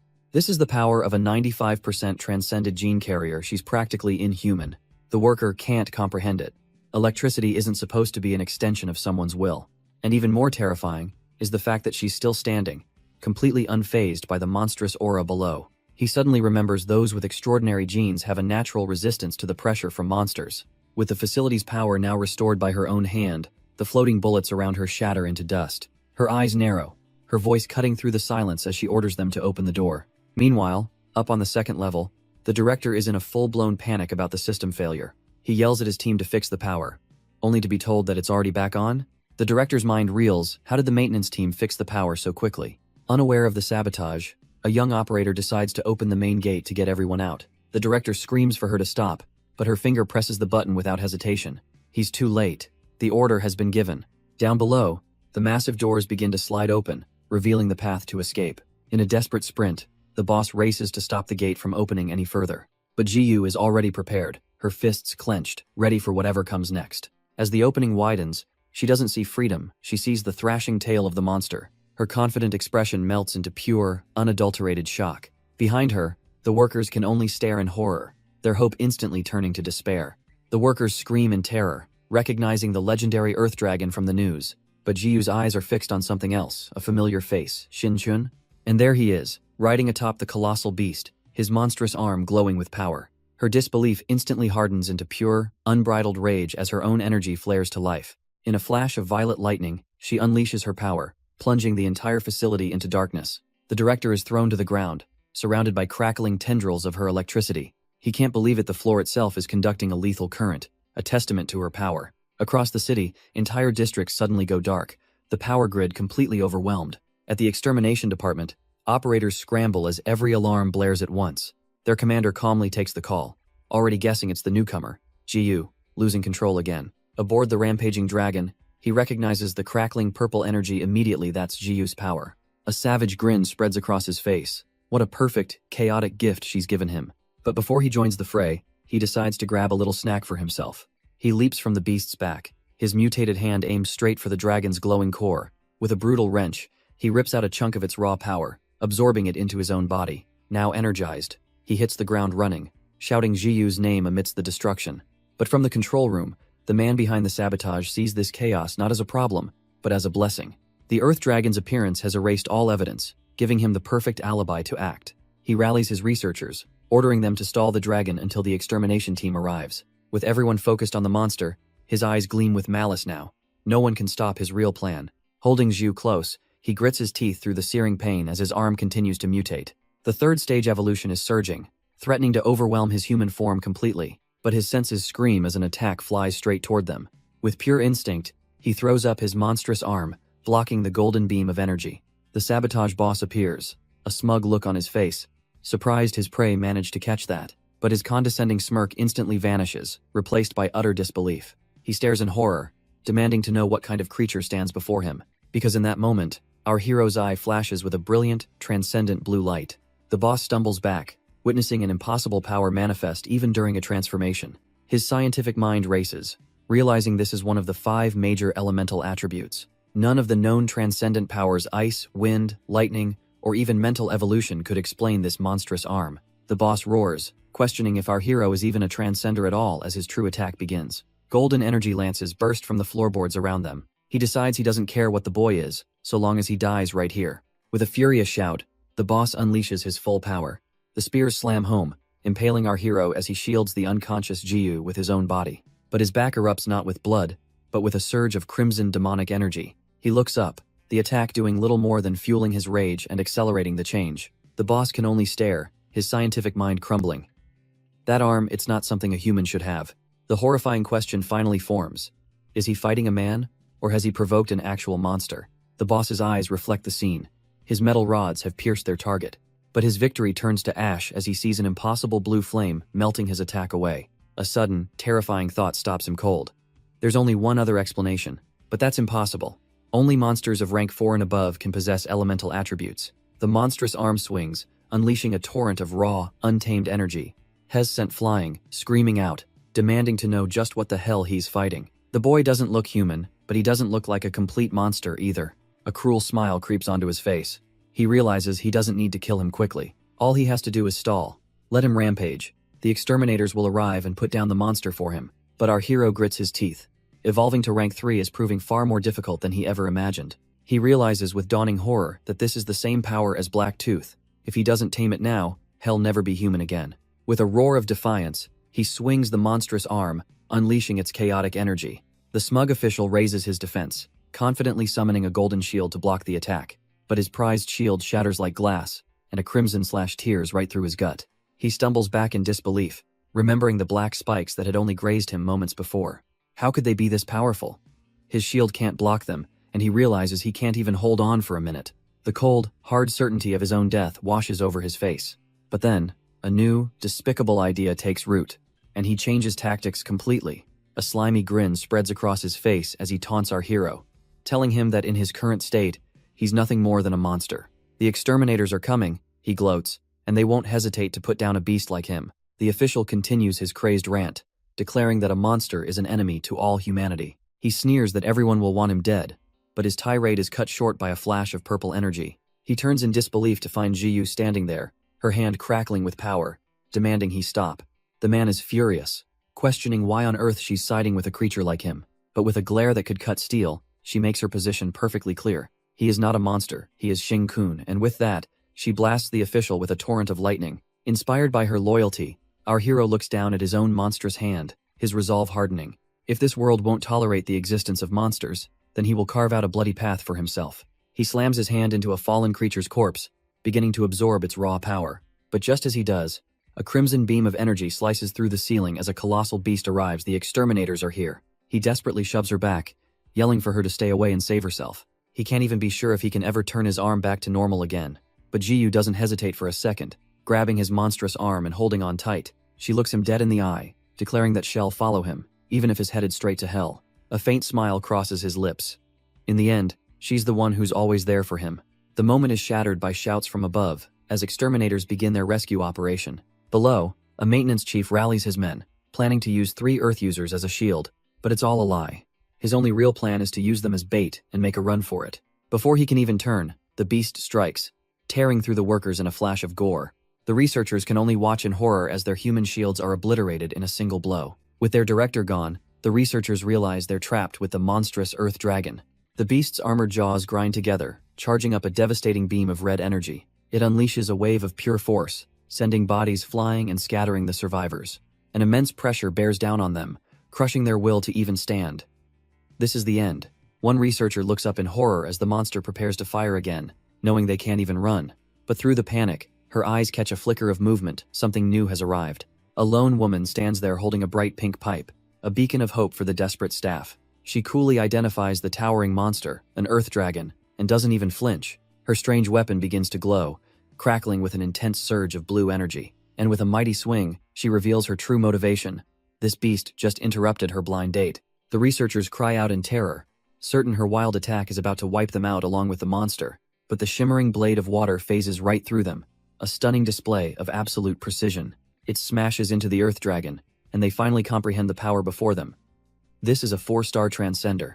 The beast roars, however, not in death, but in rage as its grievous wounds begin to rapidly regenerate. In a moment of dawning horror and awe, the female operator realizes exactly who has come to save them. She is Shang Guangsu, the strongest guardian of the institution, and she calmly tells everyone to leave it to her. Stepping forward, she orders the terrified staff to evacuate and brief the incoming exterminators on the situation. But elsewhere, inside the chaotic testing facility, a far more personal crisis is unfolding. Jiyu looks at our hero's grotesquely mutated arm. He can't change it back, not without some time. So she points him toward a cell to hide, promising to buy him every second he needs.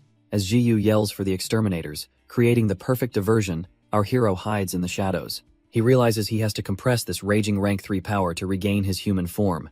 But then, a flicker of understanding this feeling isn't just monster genes. It's the 1% of transcended genes he received on his first day of reincarnation.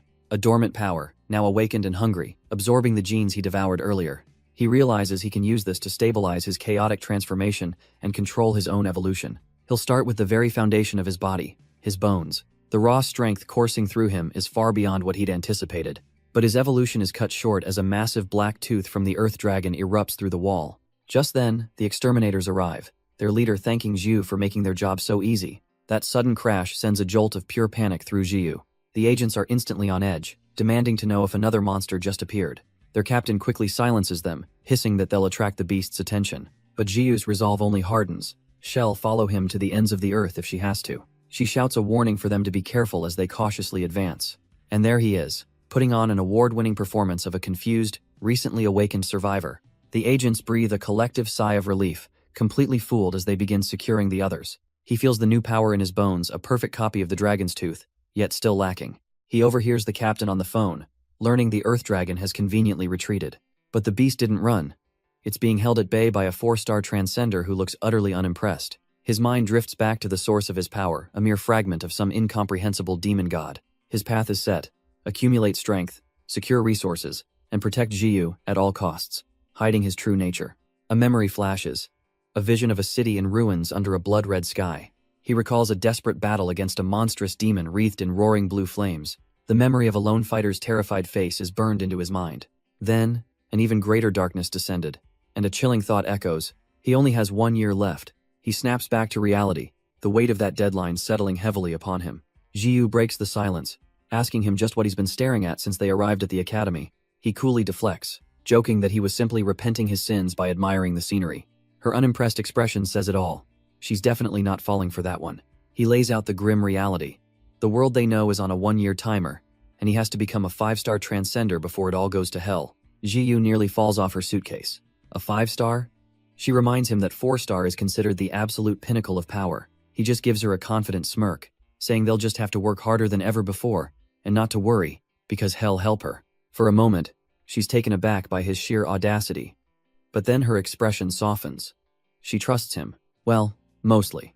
With a cute pout, she adds that she trusts everything he said except for that nonsense about repenting for his promiscuous ways. The mood turns serious again as he sets a new goal. She needs to evolve into a 3-star transcender within a month, but she rightly asks how they can possibly get the resources without any connections. Just as he's about to answer, a booming voice calls out, "Big brother," and a group of students comes running over. It's the survivors from the final test, and their leader passionately explains that they only passed because of his aid. They owe him everything, their lives, their chance to study here, and with a deep bow, they pledge their undying loyalty to him as their new leader. After the dramatic declaration, the leader looks up with a curious smile, finally asking who this woman is by his savior's side. With a calm expression, he introduces the girl next to him as Jiu, who offers a shy little wave. The name instantly shatters the group's composure, their faces frozen in pure, unadulterated shock. They recognize her as the legendary prodigy, the strongest freshman in the academy's history. The leader's mind races, a wide, knowing grin spreading across his face as he connects the dots. He blurts out the obvious question: are the two of them a couple? Leaving them both comically speechless. The moment passes, replaced by a shared, deadpan expression that screams, absolutely not. Not wanting to deal with the hassle, he grabs their suitcase and starts to walk away. He dismissively explains they're just childhood friends, poking her on the cheek like an annoying brother. But the students aren't convinced. especially since the two of them seem to be sharing the same luggage. Seeing his chance, the blue-haired student steps forward, proposing an idea since they're forming a group anyway. He explains that the academy is holding a resource competition and suggests they team up, boasting about his spiritual sense. Wu Yin cheekily adds that they might even be able to snatch resources from others, but his friend quickly screams for him to shut up. The group's leader is furious, accusing Wu Yin of trying to get their new big brother into trouble. He grabs him by the collar, reminding him that newcomers with transcended genes are always the first to be targeted. And this year is especially dangerous, with a prodigy who has an 88% gene score leading the hunt against anyone under 50%. The leader admits with a heavy heart that he's a prime target, with his own gene score being a mere 39%. The young woman with them, Xiao Tao, is barely any better off at 41%, her face filled with dread. Even the confident Wu Yin just scraped by with 50%, a fact that now leaves him sweating. Desperate, the leader turns back to our hero, promising they absolutely won't be a burden to him. But our protagonist isn't thinking about burdens. Hearing stealing resources, a predatory smile forms as he eyes his new followers' perfect bait. He explains to Zhu his grand vision: turn these followers into powerhouses who would gladly remove any obstacles for them. With that decided, he turns around and announces they'll team up, much to the group's utter shock. The leader immediately objects, shouting that their new big brother doesn't need to pity them like this. But our hero shoots that down, claiming it's not pity he's teaming up with them because they're loyal and very useful. The leader's resolve completely shatters, and he breaks down into a fountain of grateful tears. As they walk away, the hero warns them that since they're on his team now, their humble goals are about to change. He leans into Zhu, dropping a casual, sinister thought. If someone accidentally obtained everyone's resources, wouldn't that make them the sole owner? Wu Yin overhears, and the gears in his head start turning. Something about this grand plan doesn't feel right. Trying to play it cool, our hero brushes off their concerns, suggesting they all head to the dorms before their first class. But as they approach the building, Wu Yin finally asks the question on his mind. Just how many transcended genes does he actually have? Our hero just smirks, telling them the answer will be a fun little surprise for later. They enter the lecture hall, where their new teacher, Bo Liang, introduces himself with a grim welcome. He lays down the law: awaken your powers this year, or you're out. He then calls out Wu Yin, unimpressed by his weak-assed 50% gene count. The teacher's eyes scan the room, coldly reading out pathetic numbers: 39%, 41%, a class of failures. Suddenly, the team's loudmouthed leader shoots up, proudly announcing his return to Teacher Bo. As the teacher dismisses the unawakened, the leader just laughs, completely missing the point and vowing to do his best. He leans over to our hero, explaining that this teacher's deal is to call anyone under 50% by their number, not their name.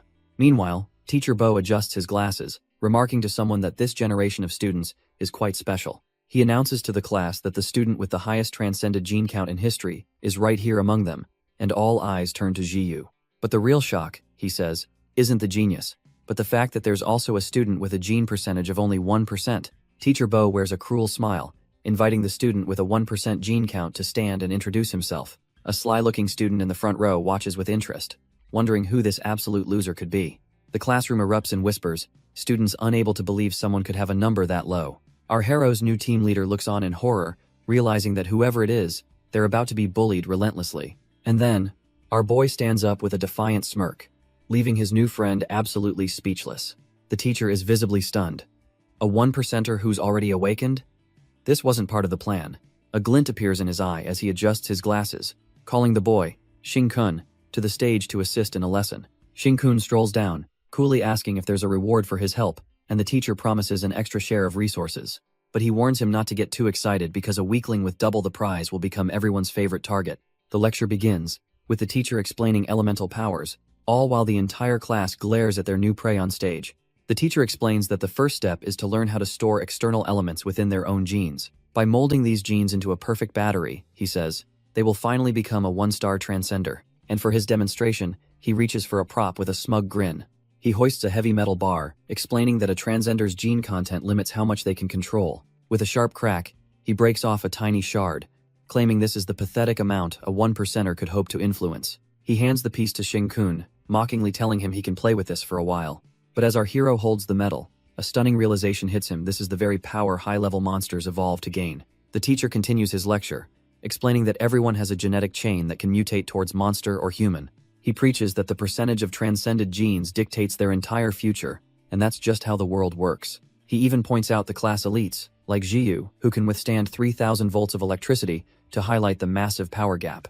Bo Liang continues, stating that a 100% carrier would be a god, while the weak are simply insensitive to the elements. But our hero cuts him off with a casual question, asking if the teacher meant something like this.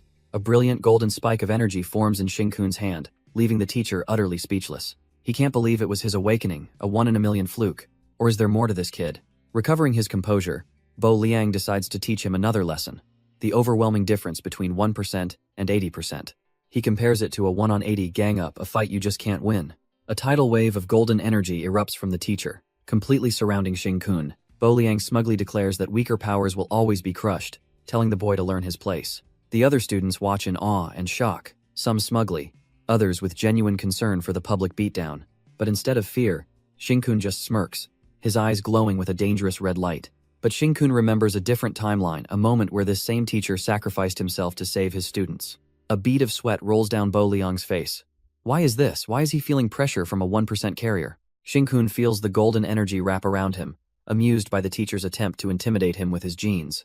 Little does he know, Shinkun's genes have already devoured others and are backed by 99% monster power. Still, it's best to lay low for now. No need to attract trouble from the other students by showing off. So he puts on a show, flailing dramatically and crying out that he can't hold on. Admittedly, the acting is a bit much. Bo Liang sees right through it. He realizes with a jolt that his pressure had no effect, and the boy just let him win. While the class erupts in cheers for their awesome teacher, Bo Liang knows he barely saved his own reputation. He stares at the boy, a new understanding dawning. This kid has secrets, and he's smart enough to hide them. Clearing his throat, the teacher thanks Shinkun for the demonstration, ending the lesson on the school's brutal philosophy: winner takes all. With the lesson over, Bo Liang officially announces the start of the freshman resource competition. But before it can begin, a voice cuts through the crowd, calling out Shinkun specifically. This new challenger smirks, telling everyone he heard Shinkun plans to take all their resources for himself. He leaps from his seat to confront our boy, openly mocking his audacity given his measly 1% gene rate. He introduces himself as Yu Xiong, a water transcender with a whopping 85% gene count, sarcastically admiring Shinkun's effort. Then, he extends an offer, a special exception to let this weakling join his elite group. Yu Xiong is gathering all the top students, anyone with over 60% genes, to form an alliance of the strong. His real plan, however, is to use Jingkun to get to his friend Jiyu, the girl with the highest gene rate in history. With her on their side, he explains, they can consolidate all the resources from the weak, putting them to better use. Shinkun finally looks up from the condescending lecture, a slight smile on his face, and calls the entire idea hilarious, stunning Yu Xiong into silence. He calmly calls Yu Xiong out, saying that for all his talk, he's just another bully preying on the weak. The comment hits a little too close to home, and Yu Xiong absolutely loses it. He explodes, ranting that our boy is just 1% trash who only passed because Jiyu carried him. But Shinkun just smiles, knowing he has completely gotten under the guy's skin. Flustered and furious, Yu Xiong can only point and shout a pathetic "just you wait." He vows that his alliance of the strong will seize every last resource from the weaklings, to which Shinkun gives a goofy double thumbs up, wishing him the best of luck with his little plan. Even the instructor, Bo Liang, asks if he was trying to provoke him, but Shinkun plays innocent. Deciding to ignore the drama, Bo Liang adjusts his glasses and finally kicks things off. He begins the freshman resource competition, handing out tokens and giving 2 directly to Shinkun. The rules are simple. They have 1 hour inside the forest, and they are forbidden to leave. But as soon as the event starts, some of Shinkun's group try to leave to join Yu Xiong's alliance, only for Wu Yin to refuse. His former ally is furious, demanding to know why he's backing out now. Wu Yin explains that he has to be realistic. His gene rate is only 49%, and the alliance made an exception to let him in. The other student argues that Shinkun is strong, but Wu Yin dismisses him as just a 1% nobody. Besides, he never expected their leader to be so reckless as to challenge the entire alliance from the get-go.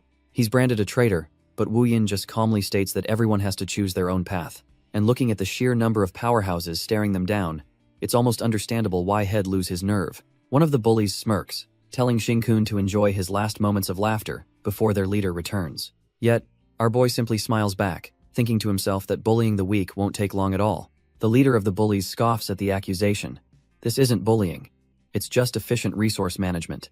And across the forest, we see exactly what that efficiency looks like as a lone girl runs for her life. She ducks behind a tree, catching her breath, thinking she's finally put enough distance between them, but a voice sneers from behind her, Yu Xiong, boasting that no one can hide when their bodies are 70% water. He envelops her in a suffocating sphere of water, but she desperately holds on, refusing to give up her token. He simply tells her to blame her own weak genes as the water fills her lungs, forcing her to finally submit. With her token secured, he leaves the defeated girl on the ground and immediately sets his sights on the next target. This isn't a one-time thing. He's a predator on the hunt, quickly overpowering another helpless student. And he's not alone. All over the training grounds, the strong are preying on the weak. The Alliance is working in teams, brutally beating down anyone who isn't with them for their tokens. Just as Yu Xiong is relishing his hunt, he's interrupted by a calm voice, belonging to none other than Fan Shizai. Perfect. He smirks, ready to test if the rumored rich kid who backdoored his way in has any right to join their alliance. Shizai just smiles back, admitting he was thinking the exact same thing. But as a massive hand of fire erupts behind him, he asks if Yu Xiong has the qualifications to be his underling. Yu Xiong is enraged, blasting back with his own water technique, furious at this pampered young master's audacity. The two elements collide, but something is terribly wrong for the water user. Shizai's flames don't just resist, they completely evaporate his Black Marsh attack, leaving Yu Xiong in stunned disbelief. Elsewhere, the rest of the Alliance has finished their harvest, rounding up the last of the weak, who can only curse them. Their leader simply mocks them. This is a dog-eat-dog world, and they should have just been stronger. Now, they've herded everyone together, just waiting for Big Brother Yu Xiong to return for the final reaping. Suddenly, the bully leader feels a strange energy in the air, recognizing it as electricity. His eyes dart over to Jiyu, immediately realizing the 95% gene carrier must be responsible. He won't let her get away with it, rushing forward to shut her down before she can act. But his punch is stopped cold, intercepted by an open palm that appears out of nowhere. It's our hero, effortlessly holding him back while asking Jiyu for a status update. She needs 1 more minute. The bully struggles, sweat beading on his face. He can't believe the strength of this supposed 1% weakling. Unseen by the participants, a senior researcher watches the massive energy surge from a nearby building. With a smug grin, he remarks that the institution's electricity bill is about to go way over budget. Back in the forest, our hero tells Jiyu that since they're exposed, she should just get ready to fry them all. The bully leader panics, but his own ally just screams at him to stop kneeling and take the guy down. Jiyu explains she can't fire, yet there's still 1 more target she needs to locate. Panicked, the bully leader screams for his entire crew to swarm and attack this monster. His goons psych themselves up, ready to unleash their awakened abilities all at once. Our hero asks who she's looking for, and Jiyu reveals she's hunting a guy named Yu Xiong. A moment later, a bolt of purple lightning flashes through the woods. She's found him. With the bullies now defeated and crying on the ground, our hero addresses their former victims. He gives the goons a chilling warning. Don't run, you've all been marked by Jiyu's electricity. With a flash of determination, she unleashes the technique she developed in the previous timeline. Targeted thunderstrike rains down, filling the forest with precise bolts of purple lightning. And elsewhere in this chaotic exam, the arrogant water user Yu Xiong finds himself on his knees before a researcher. He grits his teeth, roaring that mere flames will never be enough to defeat him. His opponent, Shizai, just smirks, amused by the challenge. With a simple gesture, he summons a colossal hand of fire that completely engulfs the boy. Yu Xiong is frozen in disbelief. The flaming palm has grabbed him, and he can't break free. Shizai clenches his fist, wondering how his opponent's water powers are holding up now. The fiery grip tightens, crushing any hope of resistance. He casually asks if the boy can even withstand this for a single minute. Defeated, Yu Xiong can only curse the unfairness of it all, realizing the power gap is simply too wide to overcome. With his opponent completely crushed, Shizai casually announces that he's passed the test. Yu Xiong can only grit his teeth in frustration. How could he have passed when he couldn't even fight back? But Shizai simply explains that he's already a 3-star transcender, so just surviving his attack is a feat in itself. All these resources they're fighting over are meaningless to him. He already has everything he needs. He reveals his true purpose: to recruit promising talents like Yu Xiong for the Fan family, offering a path to true power. Exhausted and out of options, the defeated boy sees the logic in the offer. He reluctantly agrees, reaching out his hand to seal the deal. But just as they're about to shake, a violent storm of purple lightning erupts through the forest, striking down other participants. Shizai is caught completely off guard as the energy arcs across the clearing, even zapping his own hand. The mighty 3-star feels the shocking current course through his body, his eyes wide with disbelief. Other participants aren't so lucky, getting fried to a crisp where they stand. A massive web of violet lightning tears through the dark forest, a declaration of overwhelming power. Shizai struggles to his feet, his own fire flickering weakly as he recognizes the familiar energy signature. Below him, his would-be recruit Yu Xiong is completely paralyzed, unable to move a muscle. A new group emerges, with their leader casually ordering his team to collect the tokens from the immobilized fighters. The newcomer grins, giving a little wave and acknowledging that Shizai wasn't taken down so easily. But Shizai can only grit his teeth, stunned by the sheer force of the electricity coursing through him. He glares at the newcomers, his suspicion confirmed as he utters the attacker's name, Jiyu. Jiyu stares him down, making it crystal clear. There's nothing to talk about. She will never join his group. Shizai's eye glints with fiery intent. He's not here to persuade her. He's here to inform her. He patronizingly says he'll wait for her to make the correct decision, as he unleashes a massive flaming palm. But the monster lord calmly steps in front of Jiyu, telling her to take a break. This guy is out of her league for now. Besides, he smirks. This is a perfect opportunity to test out his own transcended abilities. A brilliant flash of golden energy erupts from his hand, meeting the raging inferno head-on. The fiery blast is completely snuffed out, leaving Shizai standing there in the fading embers. His eyes widen in disbelief. His attack, it just vanished. Before he can process it, the monster lord is in his face, a golden blade at his throat, mockingly asking if he's feeling a little nervous. Enraged by the sheer disrespect, Shizai roars, calling him an arrogant fool for daring to look down on him. The monster lord simply watches, almost academically, as two massive fire beasts manifest from Shizai's 90% transcended genes. The twin infernos surge forward, a swirling vortex of pure, destructive heat. With his target now seemingly trapped, Shizai confidently declares that there's nowhere left to run. He brings his hands together, commanding the two fiery entities to merge into one overwhelming attack. The condensed ball of annihilation is launched, a technique designed to leave nothing but scorched earth. But as the flames pass, Shizai realizes his target is just gone, a flicker of disbelief crossing his face. A quick glance up reveals the humiliating truth. The monster lord is floating calmly in the sky, completely untouched. From the ground, Yuseong can only stare in horror. His hope that Shizai's ultimate attack would land is utterly shattered. But Shizai just grins, his arrogance unbroken. He scatters the flames, unleashing his true technique, the 1,000 flaming palms. A storm of fiery palms rains down on the monster lord from every direction. He just looks on, completely unfazed by the overwhelming attack. So there are more now, but they're also much smaller, a mere 1% of his own power should do. With a single, almost lazy slash, his golden blade carves through the inferno. Shizai's arrogant grin vanishes, replaced by pure, slack-jawed disbelief. And yet, in the next instant, he has the monster lord seemingly trapped in a headlock. He leans in close, mockingly pointing out the sharpness of his opponent's own blades. He smirks, whispering that while he won't kill him at school, injuries are another story. Shizai is convinced that one wrong move will cause the boy irreparable damage. After all, what chance does a pathetic 1% stand against his own 90% transcended power? He channels his own fire through the boy's golden blade, intending to overpower his transcended genes. The plan is simple: destroy his core from within, leaving him crippled for at least a year. With this, the nuisance will finally be gone, or so he thinks. But as he pours in his power, he hits a wall. This kid's genes, they're unbelievably strong. In fact, this strange newcomer's presence feels just like his uncle's, a legendary 4-star transcender. The monster lord suddenly starts screaming, flailing his arms as if hit by an unstoppable force. Shizai can only stare in utter bewilderment. What kind of act is this? The boy then stops, humbly conceding defeat and declaring Shizai the strongest, leaving him completely speechless. Just then, Bo Liang appears, announcing that the competition has officially concluded. The other bullies who were running rampant can only scowl in frustration at the sudden end. Surrounded by his new followers, the monster lord casually presents a mountain of tokens. Bo Liang warns him that hoarding them all has made him a target, but the kid just laughs it off. Someone then points out that there's still one token missing the one Shizai has. The arrogant pyrokinetic frantically checks his pockets, a look of disbelief on his face. And of course, our boy pops up, theatrically explaining he just happened to pick it up after their little fight.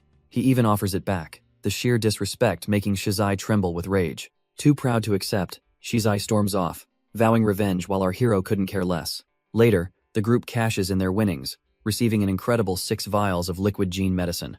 As they leave, one of the girls he saved timidly approaches, wanting to ask him a question. She looks him in the eye and asks what we're all thinking.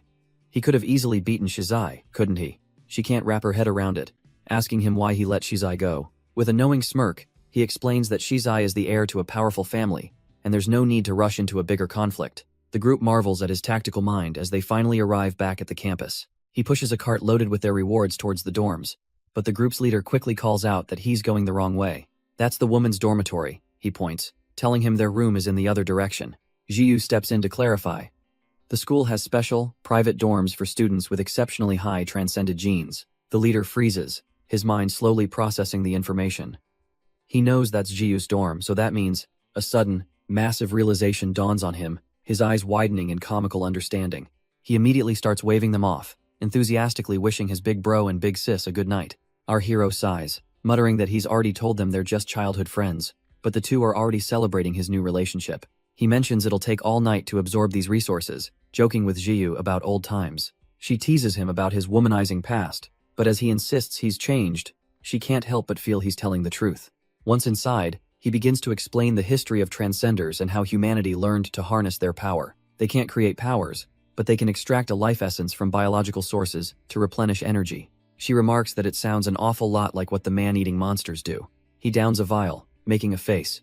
It might restore power, but it does absolutely nothing for hunger. The official advice is 1 a day, but he tells her to forget that and just go all out to rank up. He then leans in close, asking her to zap him so he can feel the energy processing through her body. Suddenly, he's far too close, and Jiyu freezes up, her mind racing at the sudden intimacy. A flood of memories confirms it.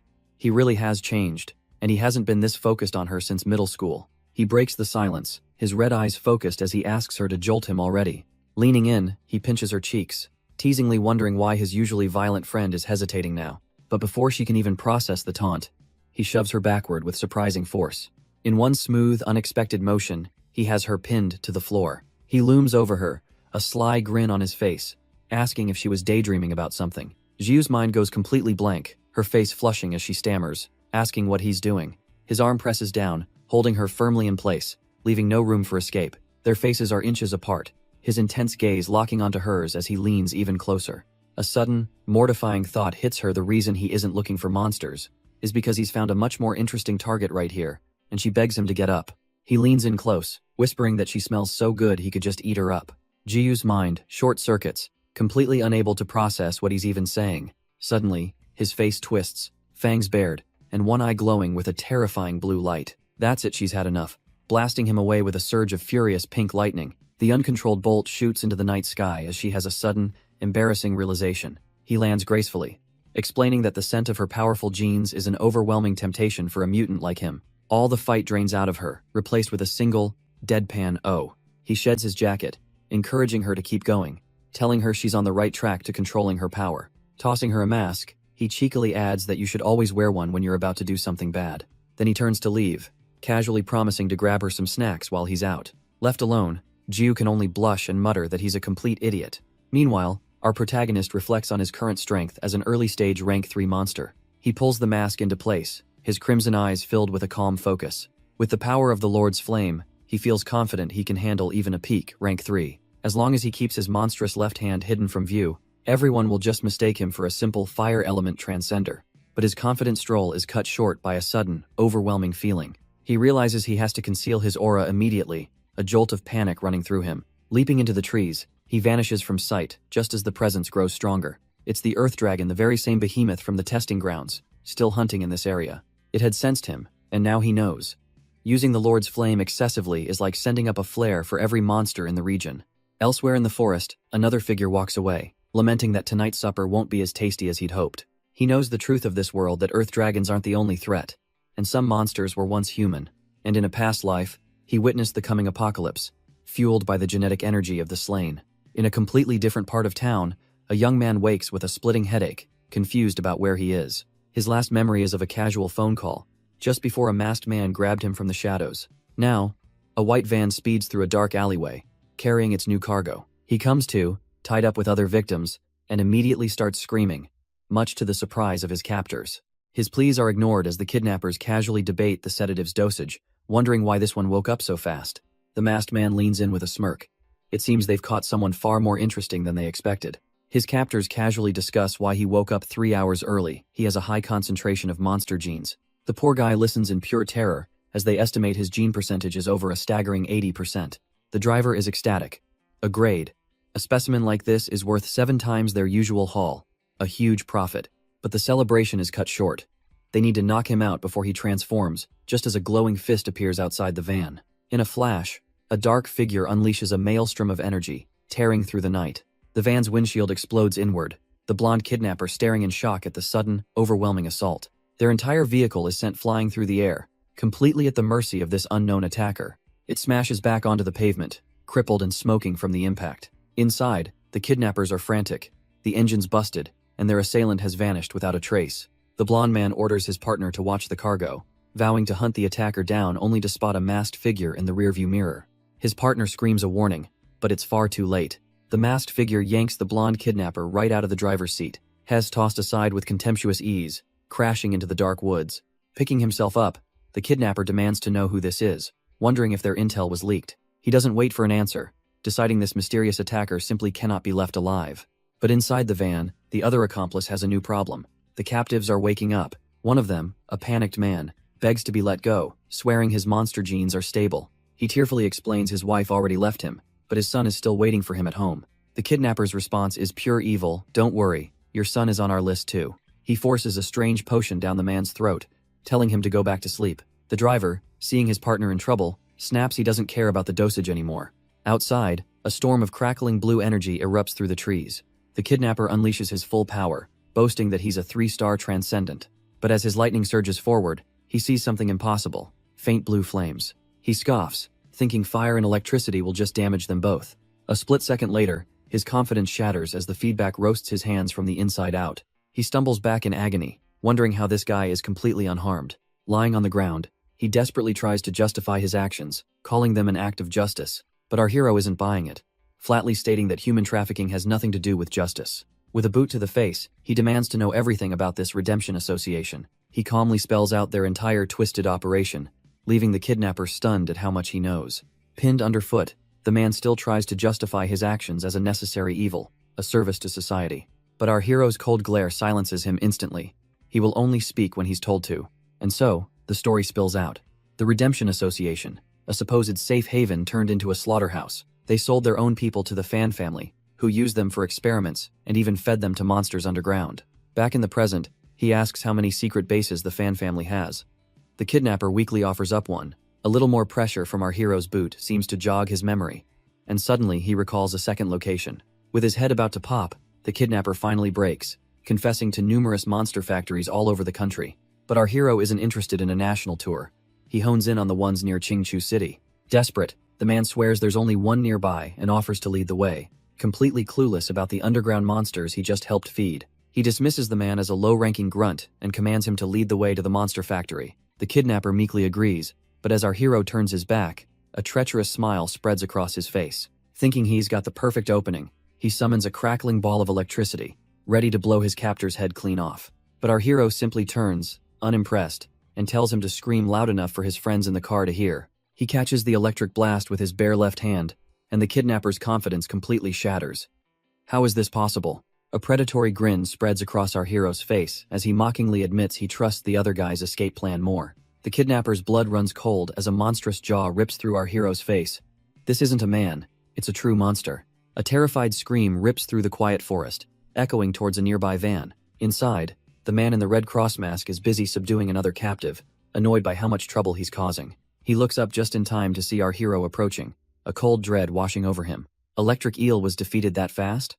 This guy is no ordinary foe. Panicked, the man in the red cross mask abandons the van, deciding his own safety comes first. He leaves our hero to deal with the aftermath, as one of the rescued captives breathes a sigh of relief. But our hero delivers a chilling warning.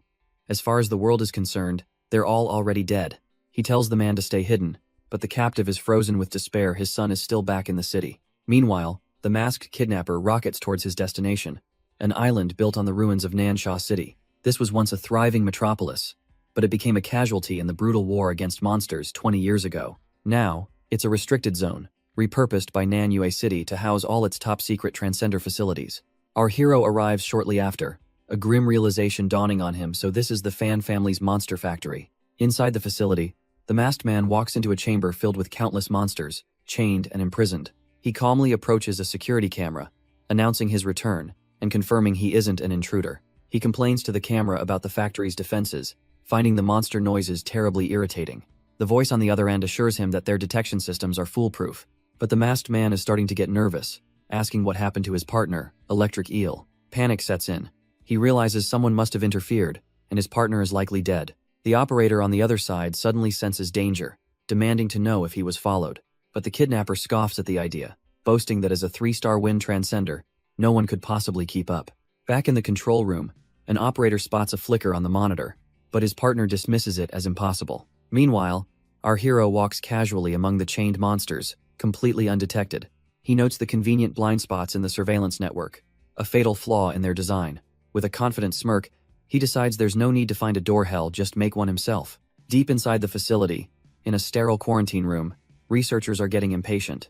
They're running out of supplies, and their latest human specimen is waiting on the table. Suddenly, the man convulses, letting out a blood-curdling scream of pure agony. The lead researcher scoffs, annoyed that his subordinate didn't remove the man's vocal cords first. He coldly explains that if they extract the genes directly, the host turns to smoke. To preserve the samples, they must be removed while the body, the container, is still alive. But through the torment, the victim begins to plead, telling them he doesn't care what they do to him. All he asks is that they spare his wife, whose monster gene count is still incredibly low. He begs and he pleads, tears streaming down his face, but the researcher is completely unmoved. Ignoring the desperate cries, he simply forces the man's mouth open to continue his work. With his last bit of strength, he glances up at a wall of containment pods. His eyes lock onto one, in particular his wife, her face twisted in an unconscious grimace. The sight shatters his composure, and a raw, guttural scream tears from his throat. He roars curses at them, promising a miserable death and no peace in the afterlife for these monsters. The lead researcher simply lectures his subordinate, explaining that such emotional outbursts increase the chance of failure and obstruct human progress. As he continues his work, the victim's world suddenly fades to black. But it's not just him. The entire lab plunges into darkness, shocking the researchers. Panic erupts over the comms. The backup power isn't working, the wires have been cut, and they've been ambushed. The lead researcher turns, demanding to know what's happening, only to find the masked kidnapper standing in the doorway. The kidnapper furiously blames the researcher, revealing that he was tracked, and the people who ambushed them just cut the power. The lead researcher shrieks in panic, ordering a level 1 security alert. He scrambles for his phone, knowing he has to warn the higher-ups that the monster factory has been infiltrated. But just as he's about to dial, a flash of energy obliterates his phone right in his hand. The masked kidnapper stares in disbelief, realizing with dawning horror that this intruder must have followed him here. The researcher, trying to keep his composure, orders his security guards to find the intruder immediately. They barely take 2 steps into the hallway before screams erupt, and their bodies are violently dragged into the darkness. A cold voice echoes from the doorway, remarking how their very souls smell like filth. And there he is, our boy in the star-emblazoned hood, utterly disgusted by this late-night snack he's stumbled upon.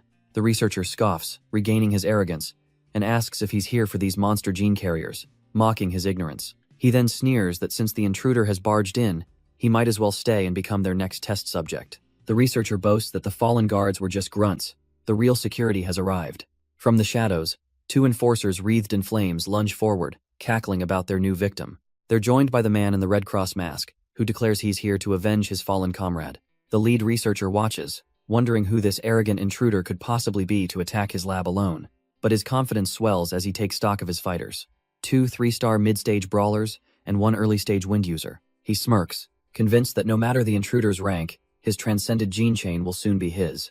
The masked man strikes first, unleashing a swirling vortex of wind energy. At the same time, his fiery companions summon blazing staffs of pure flame, but as their attacks meet resistance, the fire user is stunned to see a wave of brilliant blue flames. His smug confidence vanishes as his own flaming staff begins to dissolve, completely outmatched. Panic sets in for the fire user as he feels his transcendent ability being completely nullified. The masked man watches the chaos unfold, his own wind power fueling the storm. But it's useless. The brilliant blue flames simply consume their combined assault.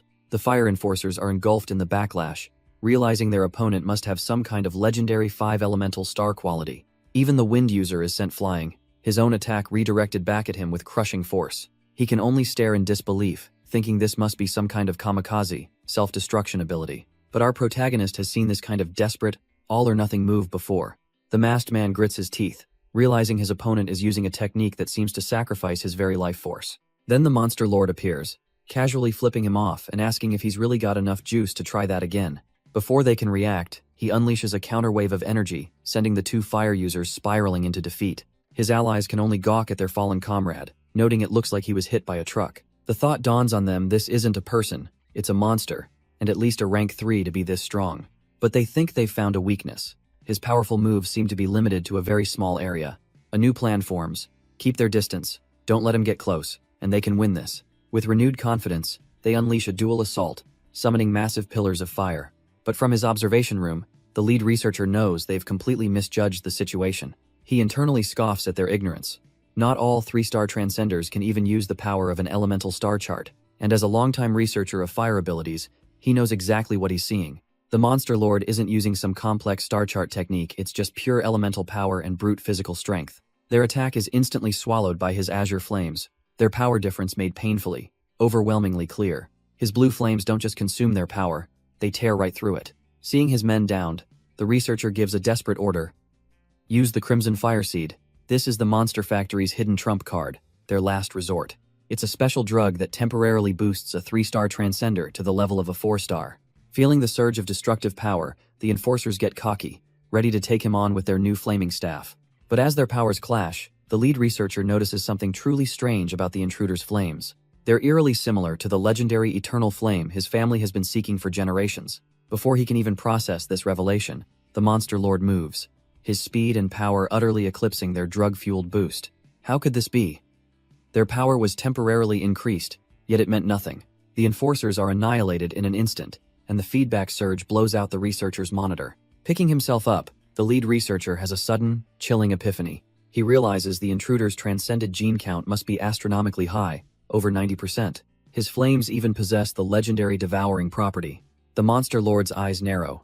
This eternal flame is news to him, and he demands to know where it is. Seeing his chance, the researcher tries to cut a deal, offering access to it if he joins the fan family. He gestures around the lab, trying to sell a vision of a grand future they could build together. But our boy cuts him off, casually mentioning that he's already killed some of his people. The researcher scoffs. Security grunts are disposable. As long as the researchers are safe, who cares? The Monster Lord clarifies with a cold smile he meant all of them are dead, including the researchers. He's released every monster in the facility and sealed all the exits, turning this lab into a slaughterhouse. It's only fair, he says, that the monsters they created will now be the ones to devour them. The researcher completely loses it, screaming that those gene carriers were just societal scum anyway. But for our boy, this is about justice, a promise made to a tear-streaked face in his memory, a promise to let his fallen brother rest in peace. He vowed to help them all get revenge on the fan family, a declaration that breaks the researcher's mind. Snapping back to the present, he lifts the man by his throat, demanding the location of the eternal flame. Under the terrifying gaze of the advancing monsters, the researcher finally breaks, agreeing to talk.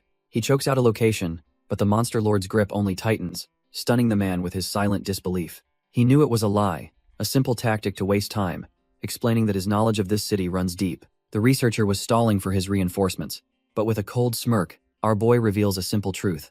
So was he. The researcher stammers, asking what he wants. But our boy already knows the man's plan. He taunts the scientist, telling him to guess what kind of power he cultivates. Tears stream down the researcher's face as he screams, completely unable to understand why the monsters want to devour him. With a chilling gaze, our boy asks him if he looks like he's just seen a monster. He confirms the man's deepest fear. He has no elemental chart because he absorbs everything, just like them. Now, he can smell the scent of powerful transcended genes approaching from above. His real prey is here. With the facility now a monster factory, he knows those reinforcements won't just rush in blindly. The narrow exit is a perfect choke point, forcing his targets to come right to him. So with his trap set, he's finally free to wander around and see what he can use. And he hits the jackpot. A fridge full of pure life essence, confirming the fan family was the right target all along. He muses that this stash of life essence will be more than enough for Jiyu, which is why he's taking it all for himself. And while he's at it, he might as well grab the 3 rare crimson fire seeds they had locked away.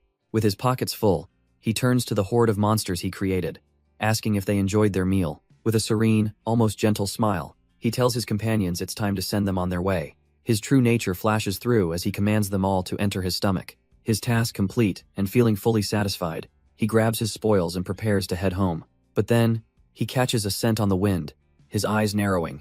He's here. Looking down from above, a new challenger appears, mockingly praising the beautiful carnage. With a twisted grin, he promises to reward the one responsible by forcing him to kneel. But our boy isn't impressed, as golden energy erupts around him. He hasn't had his fun yet, and this guy will do just fine. And our boy recognizes this psycho from the news, a 4-star transcender.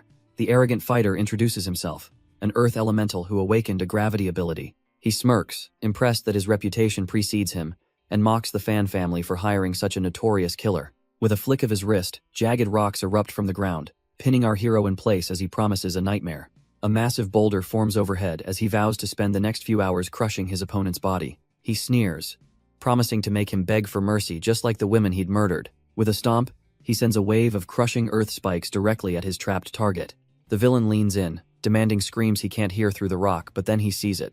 A faint blue light seeps through the cracks, followed by an eruption of ethereal blue flames. Hess shocked blue flames are blocking his earth blades?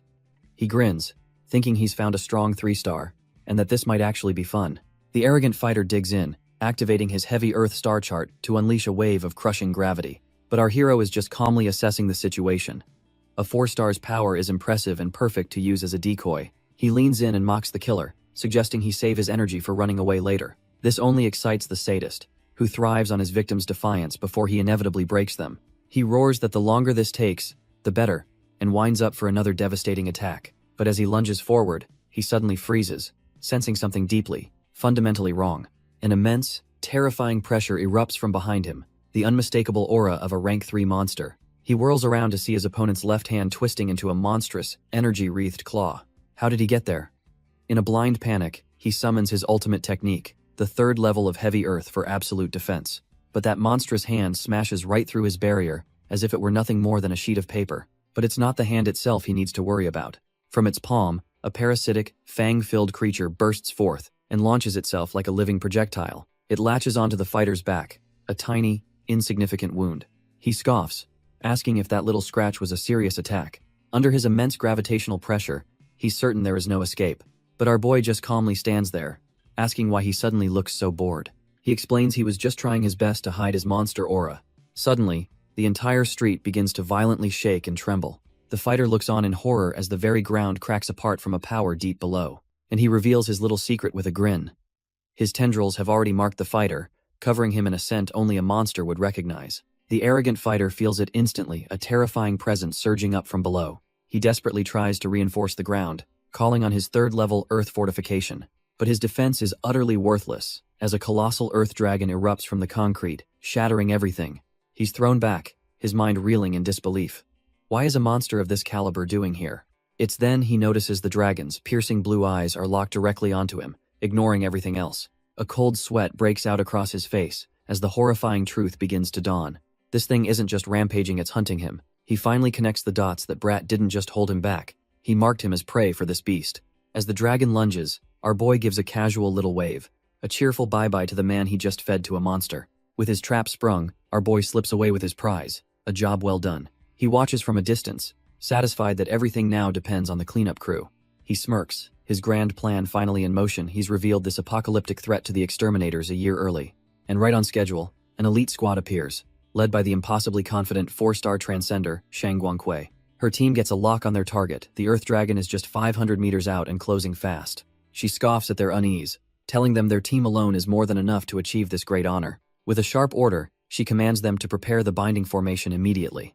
The team's tracker's eyes go wide, calling out coordinates as the beast barrels towards them at impossible speeds. On their screens, the dragon's signature zips across the map, closing hundreds of meters in mere seconds. The women of the squad channel their power, beginning the incantation for their flowstone formation.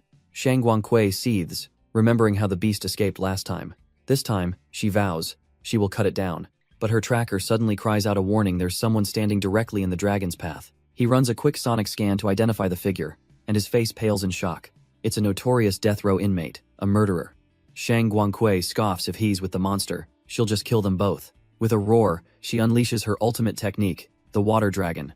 A massive torrent of pure energy surges forward, aimed squarely at the beast and the fool in front of it. The arrogant fighter, beaten and desperate, sees the attack and for a fleeting moment, thinks he's being rescued. That hope instantly turns to sheer terror as he realizes they aren't saving him at all. Panicked, he throws up layers of earth barriers, screaming about his absolute defense. But her attack was never for him.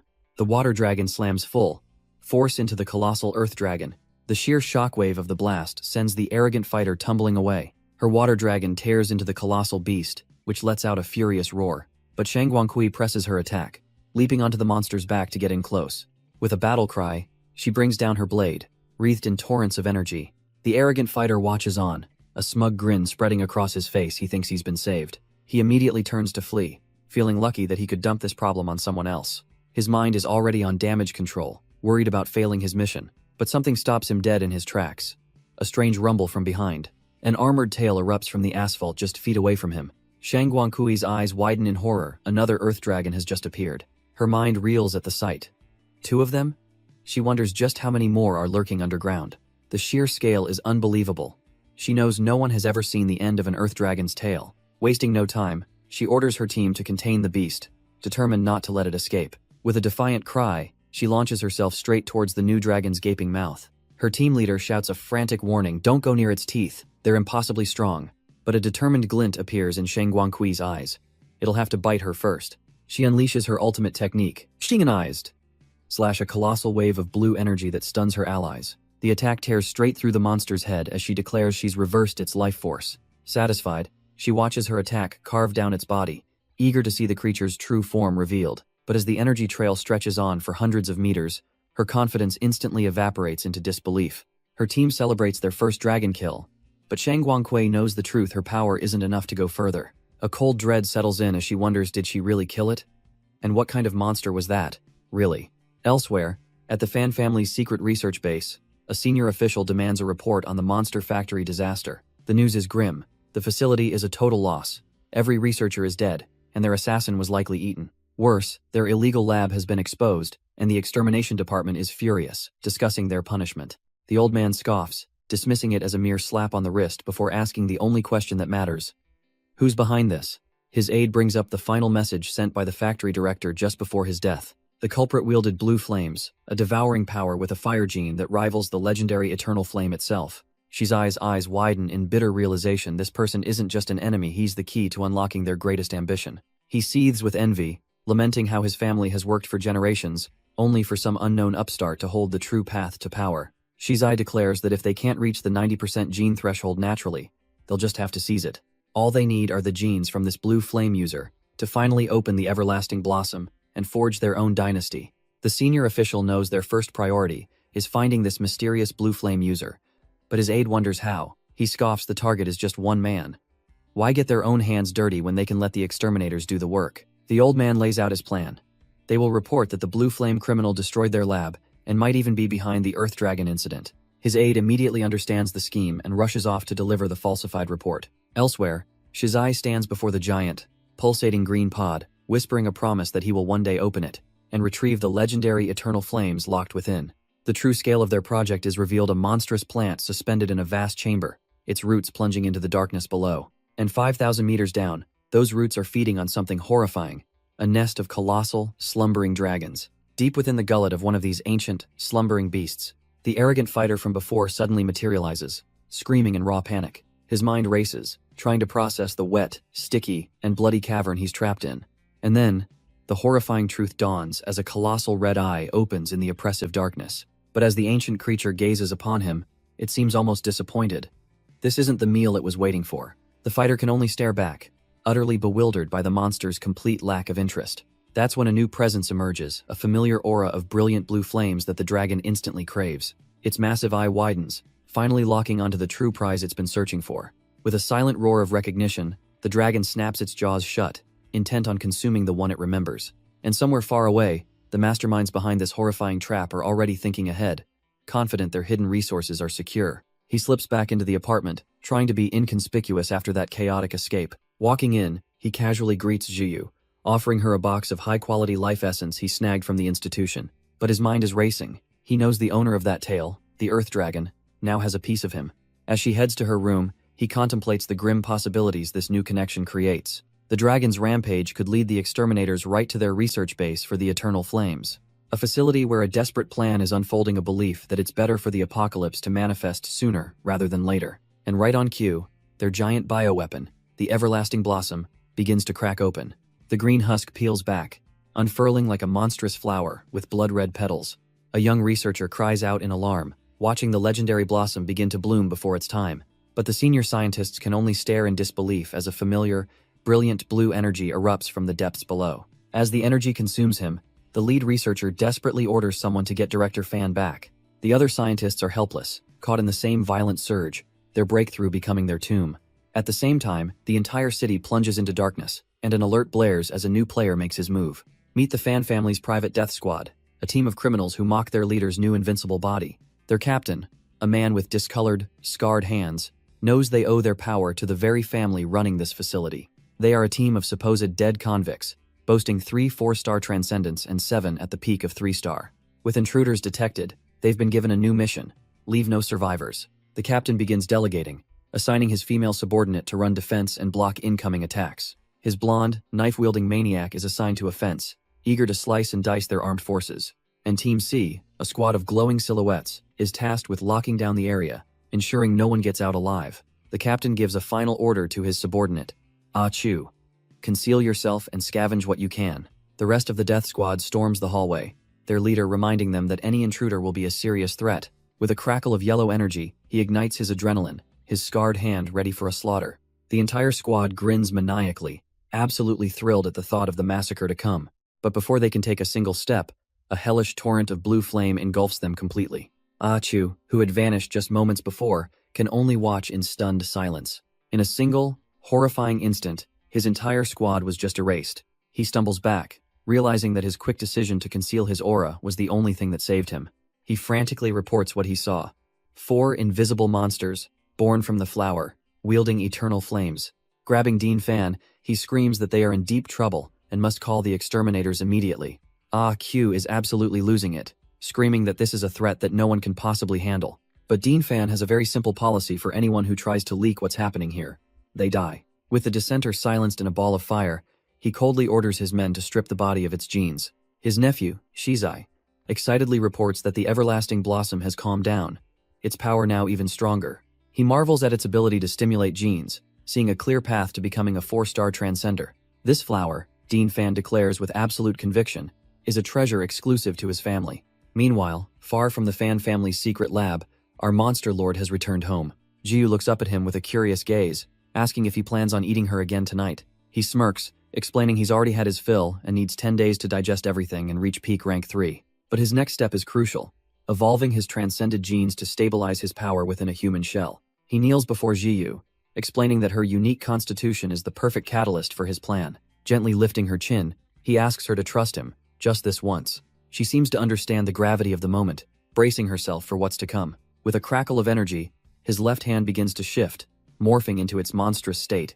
He presents the glowing, clawed appendage, the very tool he'll use to awaken her power. Taking a deep breath, Jiyu decides to put her faith in him and see what happens. Her only condition is a simple, whispered plea for him to be gentle. He grins, promising it'll be over in a flash as he lunges forward. His claw plunges toward her, not with violence, but with a torrent of pure energy. Purple lightning erupts from her body as she feels her own transcended genes roaring to life. He can't help but be impressed by how quickly she's reacting to the energy injection. He tells her to draw on his experience, absorb all her latent power, and refine it, and not to worry about the cost the institution will cover tonight's little incident. Meanwhile, in the principal's office, an aide bursts in, panicked about a campus-wide blackout. Principal Ching Che just sips his tea, completely unbothered by the sudden darkness. As his aide grows more frantic, he simply tells her to stay calm. He explains that the most talented genius in their history is just having a breakthrough. The aide's fear immediately pivots to a new concern. That electricity bill is going to be astronomical. But the principal just laughs it off, saying talent is priceless. Besides, he muses, it's a good thing the phone lines still work, just in case. He places a call directly to the exterminator's headquarters.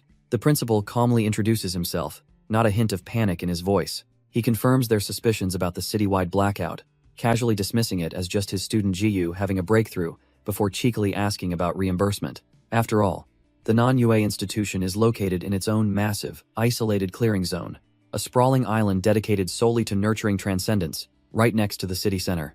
And at this moment, an entire city's worth of power is being siphoned directly into Jiyu. The operator on the other end is stunned. For a newly awakened transcendent, her ability to contain this much energy is beyond belief. But Ching Che simply explains that the purer a person's transcended genes, the more energy they can naturally store. This is the very secret of ascension, a seemingly unattainable path that organizations worldwide are desperate to understand. Yet, after all that grand explanation, the principal's most pressing concern is a simple one. Just how much will this little 3-hour power surge cost him? The operator on the other end delivers the final, staggering bill over 56 million, and Ching Che nearly chokes on his tea. She voices her concerns, wondering if Jiyu hit a bottleneck, but the principal scoffs, fully confident in his student's success. As if on cue, his aide announces that Jiyu herself is waiting right outside his office. Trying to hide his sudden anxiety, the principal calmly tells his aide to let her in. Jiyu and the monster lord enter, and after a quick apology for the cost, Ching Che asks the million-dollar question, is she a 1-star now? Her answer is a simple, almost disappointingly casual, nope. The principal's heart sinks into his boots, face-palming as he assumes total failure and offers a pathetic consolation prize. But Jiyu clarifies his misunderstanding. She's not a 1-star because she's already a 2-star transcendent. Qingche is utterly floored, standing up in disbelief. By his calculations, that leap should have taken weeks, not hours. Needing to see this impossible feat with his own eyes, he prepares to personally verify her power. And just like that, the principal's office is suddenly swarmed by shadowy, root-like tendrils. Jiyu is stunned. They gave off no aura, no sense of threat, yet she can feel their immense power. Ah, so Qingche sees it now. Her transcended genes are blazing, accelerating her refinement. He explains that this level of activity is usually only triggered by 2 things: fighting monsters or intense emotions. With a playful wave, Jiyu cheekily declares that her emotions are just extremely intense at the moment. The principal gives her a deadpan stare, clearly not buying her cutesy little act for a second. Seeing his chance, the monster lord steps in, patting her head and changing the subject with a grin. He announces their true goal: to get their hands on a cultivation method to reach 3-star. Qingche dismisses their haste, assuring them Jiyu is covered. But for the monster lord, things are far more complicated. Qingche explains that reaching 3-star requires constructing an elemental star chart from one's genes. However, he points out a critical defect in the monster lord's: his genes are far too weak to form one. With a knowing smirk, the monster lord asks about robotic exoskeletons for artificial transcendence. The principal's eyes narrow. How could this boy possibly know about that old, failed technology? The monster lord continues, confirming reports on the tech existed but were quickly scrubbed from public view. He reveals the project was scrapped because it only worked on the weakest transcendents and was wildly inefficient, requiring a massive amount of life essence fluid, which he declares is perfect for him. Qingche is appalled, telling him not to make stealing from his classmates sound so elegant. But the principal shuts the idea down cold, stating the device is incredibly expensive and simply not an option. And just as they're about to walk away, feigning disappointment, the principal cracks, yelling for them to get back here. Qingche relents, but with a heavy condition, offering the monster lord a single chance. If his team can make it through the upcoming supernova selections, he'll get the enhancement armor. With a flurry of thanks, they accept the challenge. But the principal adds one last thing: registration closes in 3 days. As they leave, his aide questions the decision, stating it's impossible for them to achieve supernova status. She explains they're just first years, and worse, 2 of his teammates haven't even awakened their powers yet. But the principal calmly sips his tea, a sly look on his face, suggesting it's not so clear-cut. He clarifies that his faith isn't just in Jiyu's talent, it's in the boy, the one they almost rejected. He reminds her how everyone was baffled when he let a kid with a 1% gene rate in, yet he passed the final trial. The principal admits the boy's transcended genes are basically non-existent, but his high school data showed anomalies. His aide is confused, questioning why he's looking into transcender fitness when his specialty is monster genes. He simply closes his eyes, a silent confirmation that his intuition is telling him something is off. Dismissing her, he calls the task he set an impossible longshot, but a win-win if they pull it off. Alone in his office that night, the phone suddenly rings, breaking the silence. He picks up, introducing himself to Director Zhu of the Extermination Bureau, who sounds a little too casual. Dropping all pleasantries, Qingche delivers an ultimatum: handle Jiyu's massive electricity bill, or he resigns. The very next day, a new storm is brewing on the campus grounds. A high-ranking student orders an immediate investigation into a freshman Blue Flame user, suspecting a link to the fan's stolen data. In his office, Principal Qingche receives 2 guests, alumni from the Extermination Bureau, who note how little has changed. The younger one, Lin Qi, bluntly points out the school's money problems, earning a swift hand to the face from his senior. Qingche, unamused by the pleasantries, cuts straight to the chase, demanding to know why they're really here. The senior agent, Ni Yang, drops the facade, revealing their true mission: to investigate the Blue Flame user. Qingche calmly asks why the Bureau suspects the user is one of his students, prompting Ni Yang to nod to his subordinate. The silver-haired fighter, Lin Qi, stands to give his testimony, recalling his own fateful encounter at the Shen market. He recounts a brutal fight where a monster ripped his arm clean off, only for a mysterious figure to appear and save him. When he awoke, the monsters were dead, and he saw a hooded young man absorbing their dark energy. But that wasn't the end of it. Their target's activities have escalated dramatically, forcing the Bureau's hand. Just yesterday, the Fan family reported a devastating attack on a key lab. The Blue Flame user stole their life fluids and killed everyone. The senior agent, Ni Yang, explains that this user is becoming far too dangerous to ignore. He lays out his theory. The timing of the user's first appearance coincides exactly with the opening of this very institution. Lin Qi, still fuming from his past encounter, vows to knock the guy out himself once they finally catch him. Principal Qingche calmly sips his tea, observing their confidence, and noting how certain they are that the culprit is one of his students. And Lin Qi is certain, explaining that ever since that day, He's felt a strange, undeniable connection between them. He's not sure what it is, some bizarre resonance, or just a phantom feeling, but he knows he isn't wrong. The moment he stepped onto campus, he could feel it. The blue flame user is here, and he has to find out why. With that, Ni Yang makes their mission clear. The Extermination Bureau will thoroughly vet every single new student. Ching Che casually reveals that all the new students are currently gathered for training in the elemental field. He's giving them the perfect opportunity to begin their search, pointing them right toward the crowd of unsuspecting first years. An instructor named Bo Liang addresses the new students, explaining the training field will awaken or enhance their powers. He pushes his glasses up, telling them combat is the best training, and that they should all find sparring partners. But before the chaos can begin, he calls out to our protagonist and Jiyu, summoning them for a private chat. As they walk away, a few of the other students watch with predatory eyes, sensing an opportunity. The blonde-haired bully smirks, turning his attention to the non-awakened rabble now that their leader is gone. His long-haired crony condescendingly says he'll spar with Xiao Tao, implying the others aren't even worth his time. The whole gang surrounds the remaining friends, mocking them for thinking their leader could protect them forever. Meanwhile, Bo Liang reveals the dean has assigned him as their group's mentor for the upcoming supernova selection. He bluntly informs them that they don't even meet the minimum requirement, a 3-star ranked leader.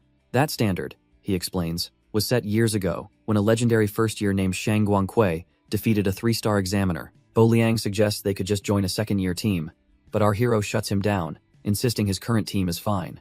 The mentor scoffs, mocking his choice to lead a team of 3 burdens, 2 non-awakeners, and a near-dud. But as he speaks, a strange sensation jolts our protagonist, a sudden connection to the silver-haired fighter he crippled. He realizes it's a complete resonance between their identical, transcended genes. If he can sense him, the fighter can sense him back.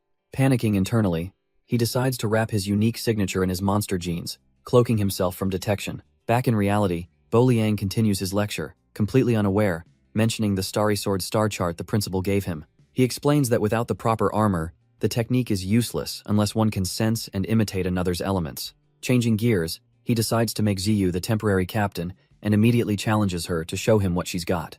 A brilliant smile spreads across Jiyu's face as she asks if she can use her full power, warning that it might take a moment to charge up.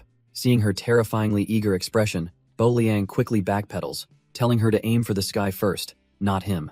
At that exact moment, one of the resident bullies decides to pick a fight, taunting Zhao Sheng's group about their leader. He barely gets the words out before a blinding flash of purple energy erupts directly in his face. He and his lackeys are frozen stiff, caught in the terrifyingly immense pressure of Ziyu's power.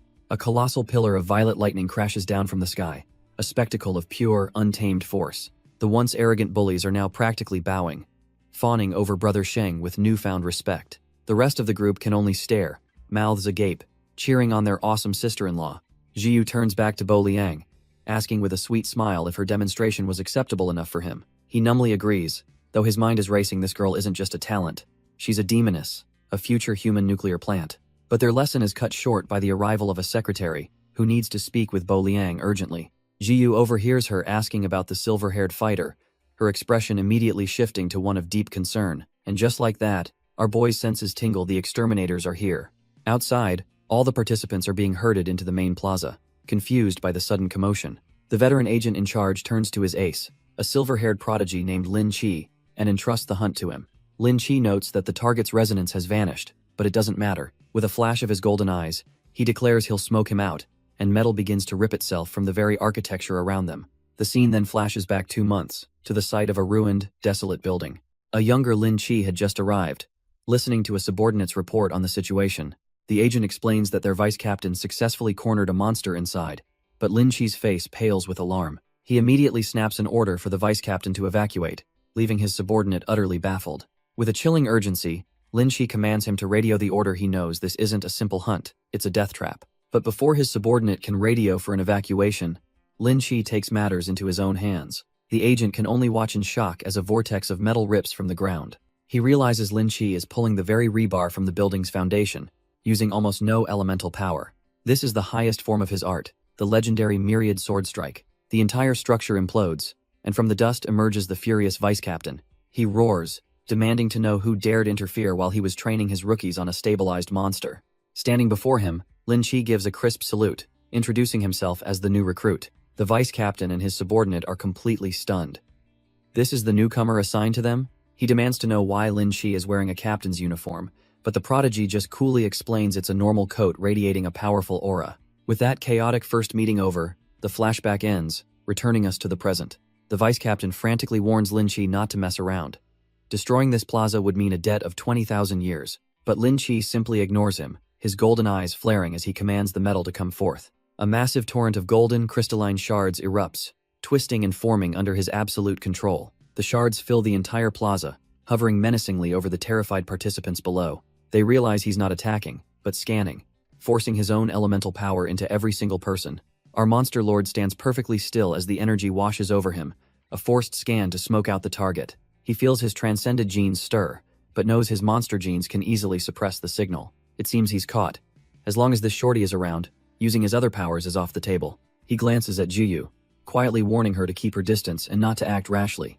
Deep down, however, another part of him is confident, certain that everything is going to be just fine. Lin Chi's golden eyes finally lock onto his target, a cold declaration echoing in his mind.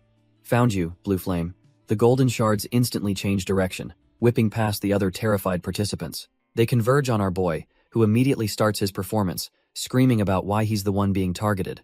With a flourish, Lin Chi lists off the criminal's past deeds and officially places him under arrest. The student's head saved earlier can only stare in disbelief, unable to process what's happening. Even the other participants are confused, recalling that the wanted criminal Blue Flame is supposed to be a fire user. Our hero continues his act, frantically claiming he's a metal attribute as the golden constructs press in.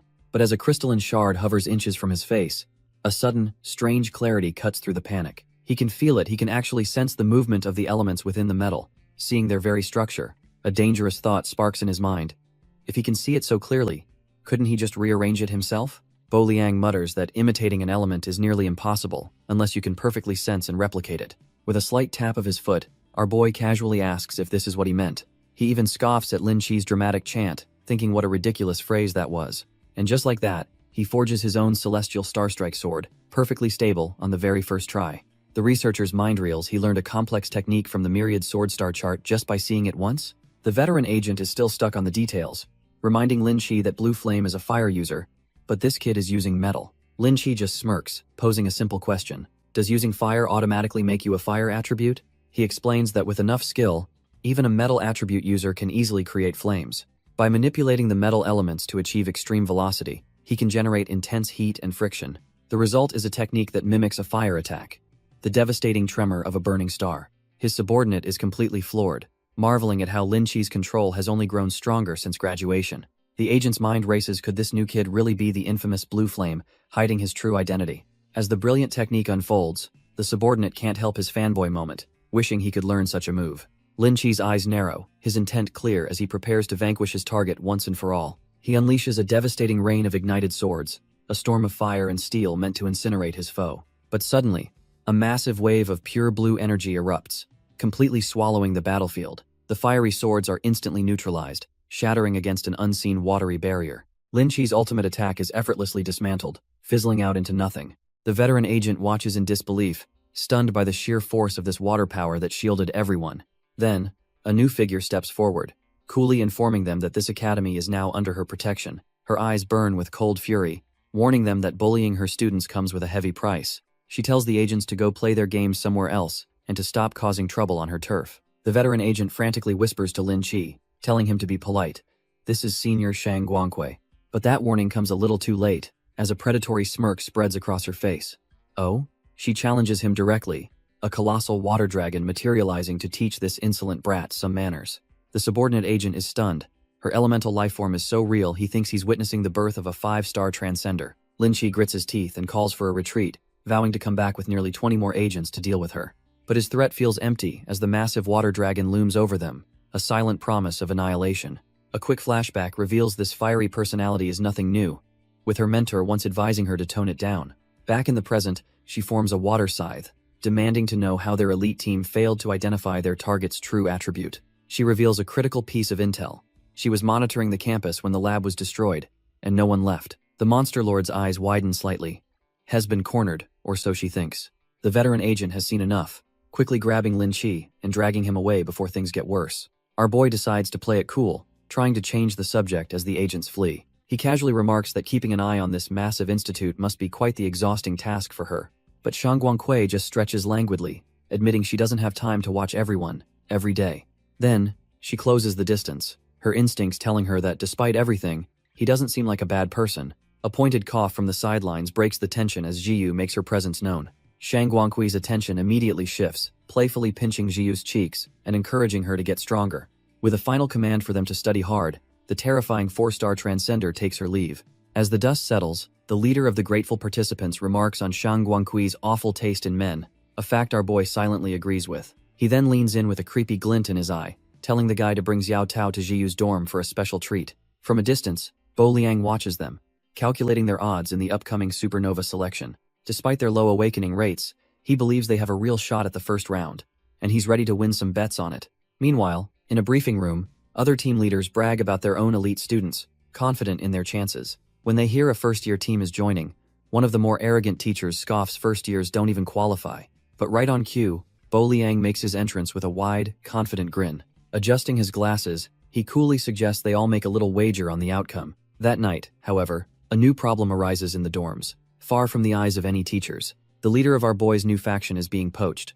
Offered a staggering 1,000 vials of life essence to betray his team, the poacher leans in with a smug grin, reminding the leader how much his sister needs that life essence. But he claims there's an even bigger prize, something beyond his wildest dreams. His mysterious benefactor, a young master fan, has a guaranteed method for awakening. The leader's stoic expression finally cracks. Awakening? This was the one thing he desperately needed. The poacher presses his advantage, mocking his repeated failures and his sister's struggles. He grabs the young man's collar, declaring this is his one chance to rewrite his family's destiny. But the leader looks up with cold, unwavering eyes, telling him to get his dirty hands off. The poacher laughs it off, accusing him of getting arrogant just because he has a new, powerful ally. With a sharp shove, the leader pushes his hand away, declaring his loyalty is not for sale. The poacher is left completely stunned, unable to comprehend the absolute rejection. The poacher grabs Zhao Sheng's collar, screaming his name in sheer disbelief. He furiously asks if he's a fool who can't see the consequences of defying the Fan family. He warns that this pride will cost him everything, especially his one shot at awakening. But Zhao Sheng just adjusts his collar with a smug grin, completely unfazed. With a powerful shove, he pushes the man back, declaring his brother is not someone to be underestimated. The poacher stumbles, his patience gone, and threatens to make sure Zhao Sheng never sleeps peacefully again. Zhao Sheng's grin only widens. He says it's better he doesn't awaken, because if he did, he'd fight them to the death. Absolutely livid, the poacher can only call him what he is, a complete mad dog. His fists ignite in a swirl of flame as he promises to give Zhao Sheng a lesson he'll never forget. But Zhao Sheng stands firm, his own resolve burning, ready to repay the debt to his brother with his very life. But Zhao Sheng suddenly changes his tune, claiming he has urgent matters to attend to tonight. The poacher just laughs in his face, calling him a coward and threatening to just beat him down right here. His parting shot echoes through the night. Zhao Sheng is a worthless coward, and his sister will die because of him. Meanwhile, watching from the darkness, Wu Yin notes that approaching anyone around Xing Kun seems impossible. But the man beside him, Shizai, simply smirks. He had hoped to be lenient, but now he'll have to get ruthless. A short while later, Zhao Sheng and a young woman named Xiao Tao arrive at a nondescript door. He knocks, announcing their presence to the big brother inside. The door swings open to reveal our protagonist, arms crossed with an unnerving, smug look on his face. He leans in with a sinister grin, asking if they're ready for their special, hellish training. His expression then turns dead serious, giving them their first instruction for this training from hell. Close your eyes. The training begins, but Zhao Sheng has a creative solution. He starts taking off his socks. He explains that it's to prevent them from peeking, pulling one off with a flourish. He then tries to force the stinky sock onto Xiao Tao's face, who looks utterly horrified by the assault. Our protagonist sighs, calling off the blindfold idea. The most important thing now is for them to trust him completely. He leans in, his expression dead serious, telling them to entrust their very lives to him. Zhao Sheng immediately agrees without hesitation, turning to Xiao Tao for her answer. But she has a different question on her mind, asking if he is the infamous Blue Flame. The revelation hits Zhao Sheng like a truck. His big brother is a legendary figure. He whirls on Xiao Tao, demanding to know how she could have possibly figured that out. She explains her logic. The exterminators wouldn't hunt him without reason, and she recalled Senior Lin Qi using that name. She explains she was paying close attention, noting his exaggerated reaction was completely faked. She also observed Jiyu, whose usual restraint was replaced by an uncharacteristic, cold detachment. Zhao Sheng is stunned by his sister's intellect, to which she dryly remarks that one of them has to be smart. Our protagonist smirks, finally confirming her suspicion. He is indeed the Blue Flame who destroyed the Fan family's lab. With that piece of the puzzle, Xiao Tao realizes their final test was so strange because he had a target on his back. Zhao Sheng's mind is completely blown by the revelation. She continues, stating this proves the Fan family was hiding unethical research, and that she has no choice but to trust him. Her brother grabs her, insisting that since he's committed to following his hero, she has to join them too.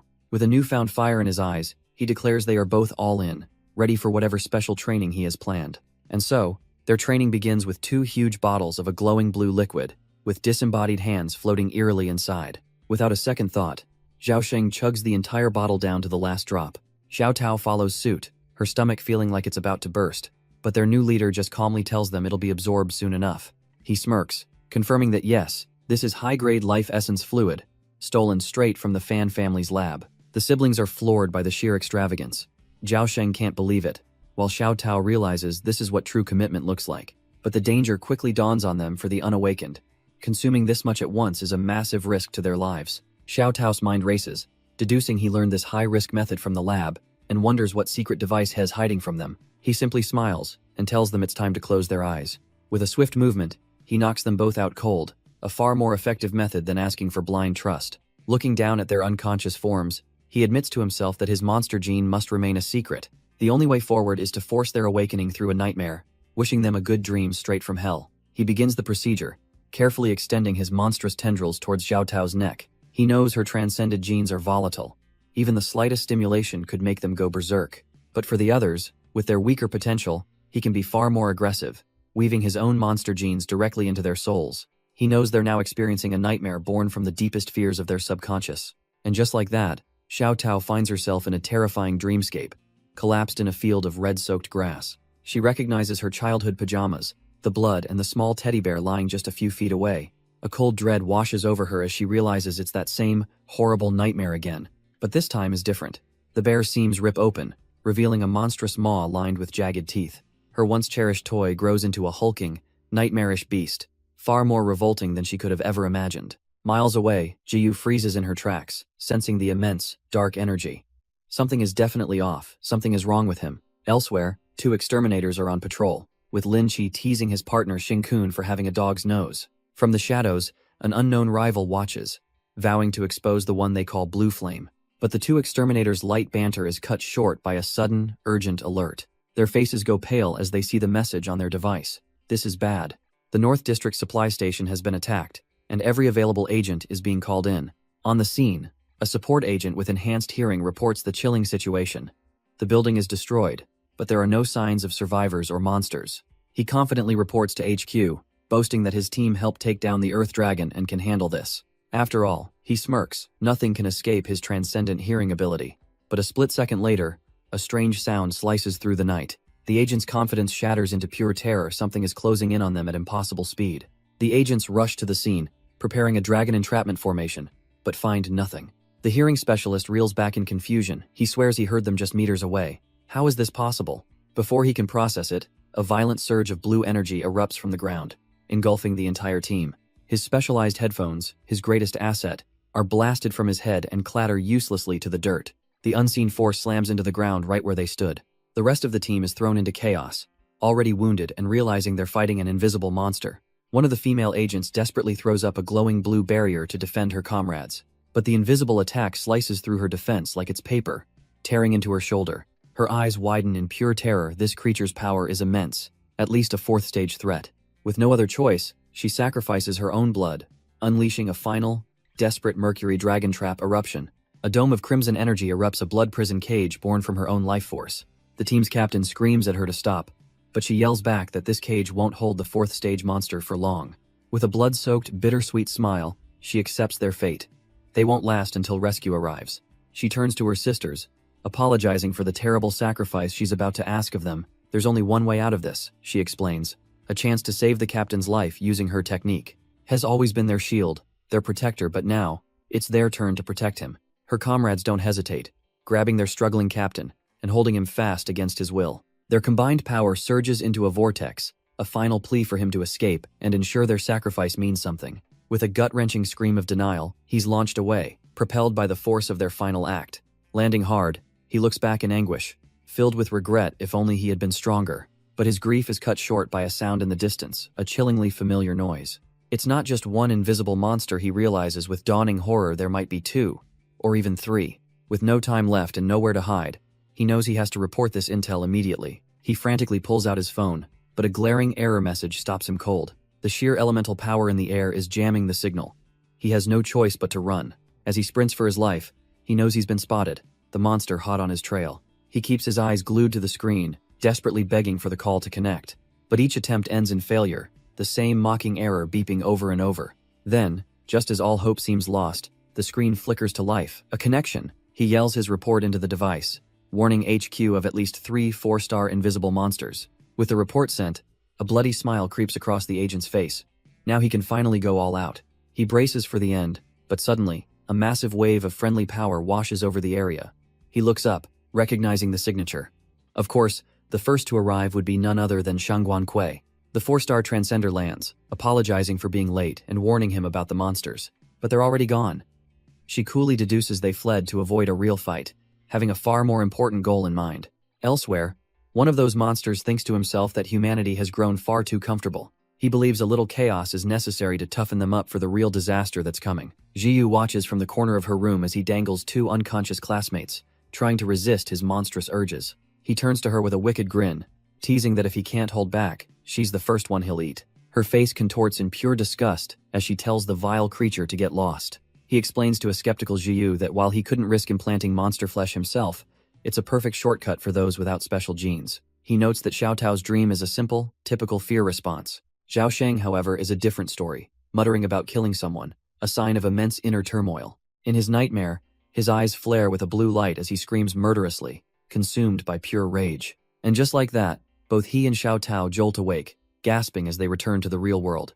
The Monster Lord greets them with a smug, knowing smile, congratulating them on their successful awakening. The two of them are completely bewildered, trying to understand what just happened to them. Their eyes widen in unison as the shock and realization finally hit them. Zhao Sheng is instantly overcome with emotion, bursting into a flood of grateful tears. He drops to the ground in a deep bow, pledging to become a shield for the big brother who granted him this power. The Monster Lord casually waves off his praise, telling him he's still a long way from being useful. He explains that he kickstarted their powers by forcing their transcended genes into a berserk state. It's a simple survival instinct, artificially triggered to accelerate their growth at an insane rate. With that, he drops the bombshell.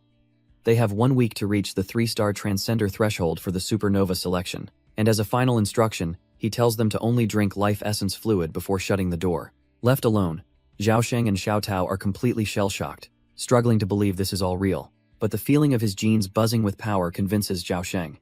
Their big brother is a true legend. Xiao Tao, however, is stuck on one detail. Did he really just say they were entering the supernova selection? Zhao Sheng is brimming with newfound confidence, declaring that if their brother wishes it, they'll do it. She has to remind him of his track record, but he just laughs off the fact he was beaten by nearly all their classmates last term. And just like that, 1 week flies by, and the supernova selection is finally set to begin. Elsewhere, one of the bullies who beat Zhao Sheng down is casually chugging a vial of life essence fluid. His friend asks where he got it, and the blonde poacher smirks, saying the source should be obvious. He proudly admits he stole it from Zhao Sheng, who had pathetically hidden his supply in a pair of old shoes. Why would he fear a nobody like that? He's just a bootlicker for the Jiyu gang, while his own boss is from the esteemed Fan family. He laughs, calling Zhao Sheng a coward who hasn't even dared to show his face since their last encounter. Just then, Wu Yin appears, and the bully continues his rant, only for Wu Yin to calmly warn him not to underestimate Zhao Sheng. The poacher sneers, accusing Wu Yin of wanting to crawl back to Jiyu's side now that Zhao Sheng has resources. But Wu Yin just stares back, completely unfazed, and tells him to check the campus network. It's the supernova selection today, after all, and the entire school can watch it live. The bully and his friend are glued to a phone, realizing the live broadcast has already started. The host is none other than Slaughter Rabbit, a famous internet sensation and white attribute transcender. Floating gracefully, she begins by introducing the first of the top 3 contenders, Team 23, the Crimson Flames.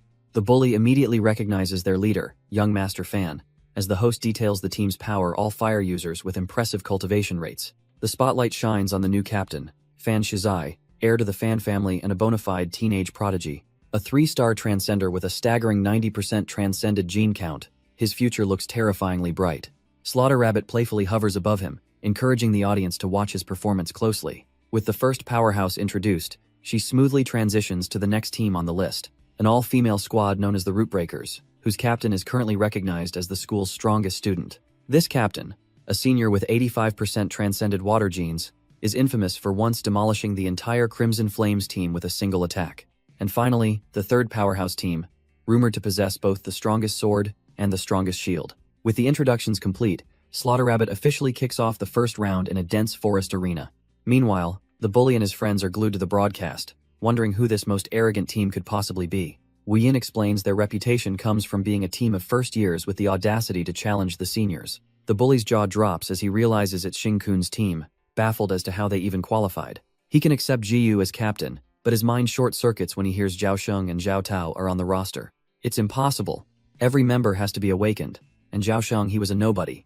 The bully gulps, the shocking implication finally dawning on him. He tries to save face, scoffing that even if it took Zhao Sheng 2 years to awaken, his pathetic gene rate means nothing. But then he remembers Zhao Sheng took every transcendence course like his life depended on it. Woo Yin adds another detail.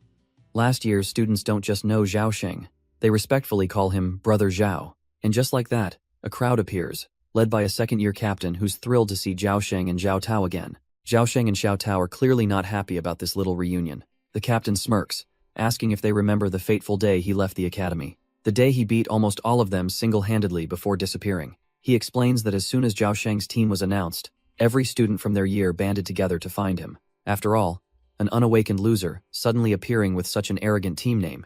They just couldn't let that slide. So they've all agreed to settle the score right here and now, with a series of one-on-one duels. But from the back, our MC just grins, casually draping an arm over Zhao Sheng. Impressed he managed to attract even more hate than him. He then steps forward, looking over the pathetic mob with disdain and asking if this is really all they could gather. Meanwhile, in the viewing room, another instructor challenges Bo Liang's faith in his freshman team. The red-haired teacher lays out the odds. 6 teams of second years, 30 students in total, are gunning for them. He throws down his own bet with a smirk, 100 vials of life essence fluid that they won't make it. And just like that, the floodgates open, with bets piling up until a staggering 300 vials are on the line. Poor Bo Liang can only sweat under the pressure as the other faculty members mockingly ask if he can handle the loss. The red-haired teacher then smugly inquires about the meaning behind their team name, Doomsday Starlight. Back on the field, the Dark Horse captain echoes the sentiment, laughing at their supposed arrogance. But our MC's eyes are shadowed, his thoughts far beyond this petty squabble. For him, Starlight kindles flames. He knows he can't save the world alone. His true mission is to ignite the sparks around him before the real apocalypse. So he scoffs at their challenge. Individual battles? As if any of them were worthy of his time. He tells them plainly, their only hope is to come at him all at once. The Dark Horse captain's face contorts in disbelief and rage.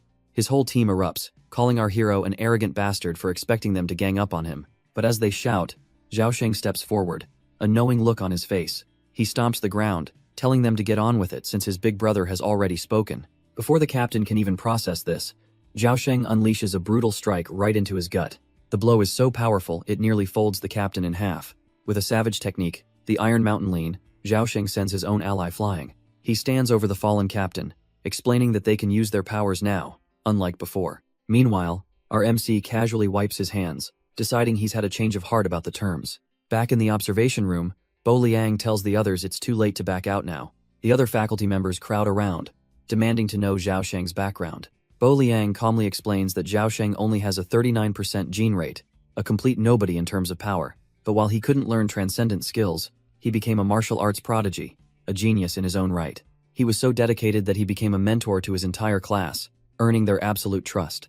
Before leaving for the test, he gave them one final lesson, single-handedly wiping the floor with all of them. The red-haired teacher scoffs, mocking Zhao Sheng's low potential even after awakening his power. Unfazed, Bo Liang coolly adjusts his glasses, asking if he'd like to make another bet on that. The teacher leans in, sneering at the idea that winning one small fight secures anything. He calls the students weak, nothing but delicate flowers raised in a greenhouse to be used as fuel for the truly strong. Back in the test, Zhao Sheng's former squad emerges, curious to meet the man their old leader now calls Big Brother. One of them smirks, mocking the students for following a fool and provoking a fight they can't possibly win.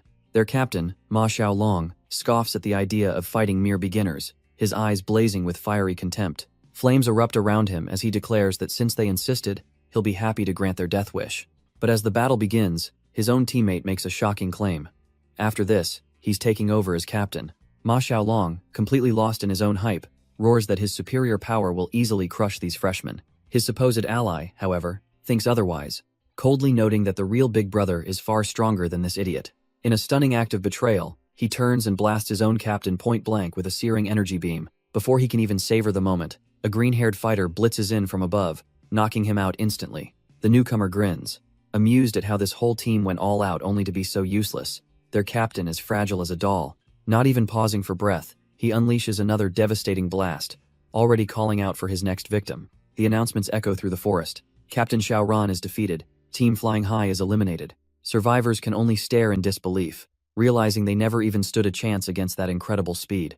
Up in the trees, a bunny-eared girl recognizes the monster tearing through the ranks as a fourth grader, Chen Xia. In a flash, another team is wiped out, their captain blasted into unconsciousness.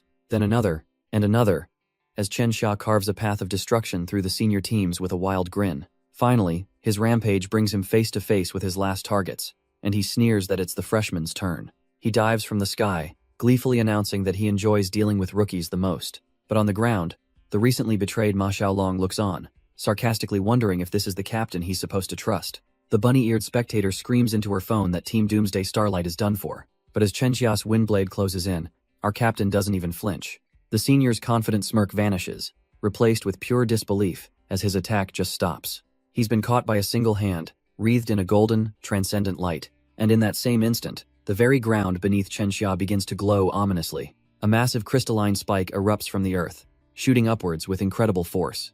It slams directly into the fourth grader, blasting him into the air as our hero casually watches. Chen Xia's eyes roll back, his body going limp from the sheer force of the counterattack. Our captain examines his hand, thoughtfully trying to name his new move, the Kidney Pringer Star Sword, and the bunny girl's commentary flips entirely, now screaming with excitement that Chen Xia has been defeated. With the fourth year taken care of, our captain steps over the fallen bodies, calling out his real targets. He smirks, announcing that it's his teammates who need the practice, and the second years seem just right. The captain of the Wind and Sand team, Chen Xia's own leader, erupts from the trees in a fury. Down on the ground, a battered Ma Xiaolong can only stare in awe, realizing the true depth of his new captain's power. The green-haired fighter rallies his team, their philosophy clear: ambush, swarm, and eliminate the arrogant fools. But our boy just flashes a predatory grin, practically daring them to come be his punching bags. One of their members, Xingkun, surges forward, recognizing that this freshman's skill is no fluke. He unleashes a strike, only to have his arm caught mid-swing by an unseen opponent. It's Zhao Sheng, who calmly informs him that Big Brother wants them to be the warm-up. Xingkun just scoffs, recognizing the instructor but dismissing him as a low-level rookie who has no chance of stopping him. Zhao Sheng unleashes his dragon technique, a roaring blast of pure blue energy, but the attack simply washes over his opponent, dissipating into nothing. Xingkun mocks his pathetic 39% gene rate, questioning where this insect got his courage. But Zhao Sheng retorts that power isn't about size, as a dangerous red aura flares around his hand. His opponent laughs, ready to teach him a lesson in overwhelming despair. A split second later, that smug confidence evaporates into pure, undiluted shock. Zhao Sheng moves in a crimson blur, landing a strike before Xingkun can even register it. The senior fighter finally understands Zhao Sheng is using his own blood to fuel his technique. It's an insane gamble. By internalizing the dragon, he's lost all ranged ability and tied his life to it. Zhao Sheng just grins, confident that his sheer effort will crush his opponent's innate talent. Acknowledging his inferior genes, he unleashes his final, life-or-death art, Dragon's Descent. Elsewhere in the forest, another confrontation is underway, as a pink-haired fighter has Xiao Tao completely bound. She's done her homework. Xiao Tao wasn't even an Awakener 2 weeks ago, so how is she already a 3-star Transcendent? Xiao Tao stammers out a weak excuse about just getting emotional easily, a line that fools absolutely no one. The pink-haired girl scoffs, pitying her foe's low potential, before summoning massive, pillar-like roots from the ground. With such limited talent, she declares Xiao Tao will never be anything more than a small fry. The colossal wooden spikes slam down, aiming to crush her completely. But Xiao Tao reacts in a flash, narrowly dodging the devastating impact with surprising agility. Her attacker notes the impressive evasive skill, but then her eyes catch something on her own vine. A strange red blossom has bloomed on the branch, a peach blossom, where none should be. Her mind races. How can flowers bloom on rootless vines from a user with such low potential? The horrifying realization hits her: these are blood peach blossoms, nourished by Xiao Tao's own life force. She screams, calling her opponent insane for using a technique that will drain her completely dry. But hidden away, Xiao Tao is steeled for this, remembering her brother's words. Meanwhile, a new challenger emerges, taunting our hero for letting a woman stand in front. The man with metallic dreads smirks, confident in his plan to distract him for a pincer attack. Our protagonist just smiles back, completely unbothered, claiming he's not one for heroics. As if on cue, His partner leaps from the trees, plunging a golden spear right at him. But her face twists from confident ambition into pure, utter disbelief. Without even turning, he casually deflects the ambush, leaving her ally stunned by his seasoned skill. The dreadlocked brawler can only stare, his mind reeling. This freshman is a battle-hardened veteran, but our hero isn't even fighting. He's just using this tournament to train his partner. Jiyu steps up, purple lightning crackling as she announces the activation of her star chart. Her opponent scoffs at the very idea star charts don't need to be activated. And then, his smug confidence shatters as a long-forgotten legend surfaces in his mind. The one theoretically perfect star chart, a power so vast it was said to create its own realm. He realizes with dawning horror that she has a 95% gene rate, the highest in history. She focuses all of that latent power, the air itself vibrating around her, and unleashes her ultimate technique, the magnetic star. A blinding sphere of pure magnetic force erupts, ready to reshape the entire battlefield. The faces of her rivals twist in disbelief, their arrogance vaporized by this impossible pressure. Every single one of them is frozen, realizing they picked a fight with a living legend. The girl who beat down Xiao Tao can only stare, her own power feeling like a child's toy. All across the training ground, jaws are on the floor. What kind of monster did they provoke? Standing in the epicenter, Jiyu unleashes her 3-star transcendence, the magnetic star. She calmly notes the automatic lightning barrier incinerating a stray leaf, a simple but effective defense. But of course, there's always one who thinks they know better. Another ambusher stepping from the shadows. With a 44% Icebird star chart, she unleashes a storm of feather needles from above. She smirks, convinced that a passive defense can't possibly block a continuous, overwhelming assault. Her countless ice shards begin to rain down, crashing against the crackling purple lightning. Undeterred, the ice user goes all in, challenging Jiyu to handle her next move. She summons a massive shard of ice, her ultimate technique, the ice cicada, but it's utterly useless, disintegrating against the sheer power of Jiyu's lightning. The ambusher's jaw hits the floor, the amount of energy required is simply absurd. Nearby, another defeated rival can only stare, finally understanding the chasm created by a 95% gene rate. But amidst the awe, Jiyu looks a little distressed, calling out to Xingkun for help. It seems she's gotten herself stuck inside her own overwhelming power. She stares blankly at her hand, confused by the crackling energy she can't quite turn off. Suddenly, a massive beam of purple energy accidentally erupts, firing right past him. He just barely flinches, calmly telling her she really needs more practice controlling that power. Seeing her confusion, Xingkun gives her a new mission.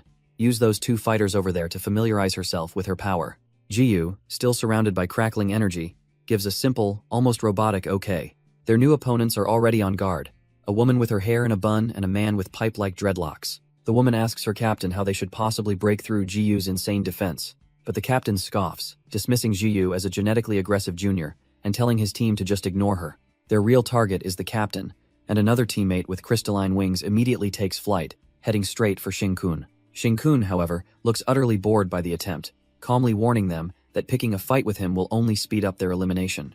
The dreadlocked rival sneers, saying he's heard that exact same threat from countless newly enrolled juniors before. He lunges forward, hand outstretched, absolutely certain that this cocky freshman won't be any different. With a roar, he unleashes a swirling vortex of flying sand from below as his winged partner attacks from the sky. The winged woman unleashes a volley of feather needles from above. Her captain grins, confident he'll teach these juniors to be more low-key in the future. But as his sandstorm swirls, he realizes in shock that his target somehow dodged every single needle. Suddenly, Xingkun is right there, asking if he dislikes his triggering skills. He casually informs the stunned senior that he can't be eliminated yet, as he's needed for sparring practice. The captain is sent flying, his mind reeling, wondering what kind of impossible power this is. He and his winged partner are both effortlessly swatted out of the air. Looking up, he sees Jiyu crackling with purple lightning, cursing this monstrous freshman team. But this entire exchange is being monitored from a control room. An official with an eye patch stares grimly, noting that Xingkun's performance is impossible for a kid with a 1% gene rate, and orders a full investigation. Back in the control room, the eye patch official, teacher Lei Yan, is being openly challenged by his subordinate. The man coolly questions his authority, pointing out that Dean Qing hasn't given any orders like this. He even hints at political maneuvering, asking if Lei Yan is trying to pull strings with Vice Dean Fan, leaving him speechless. But before the standoff can escalate, the entire room is filled with the wail of emergency sirens. A phone lights up with a chilling notification.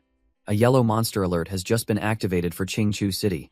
Monsters are flooding in, and all exterminators ranked peak 3-star and above are ordered to mobilize immediately. Elsewhere, the calm and collected Dean Qing is asked if the supernova selection should be cancelled amid the chaos. He dismisses the idea, stating that headquarters wants it to continue, believing the situation is still under control. He sees this as a perfect test.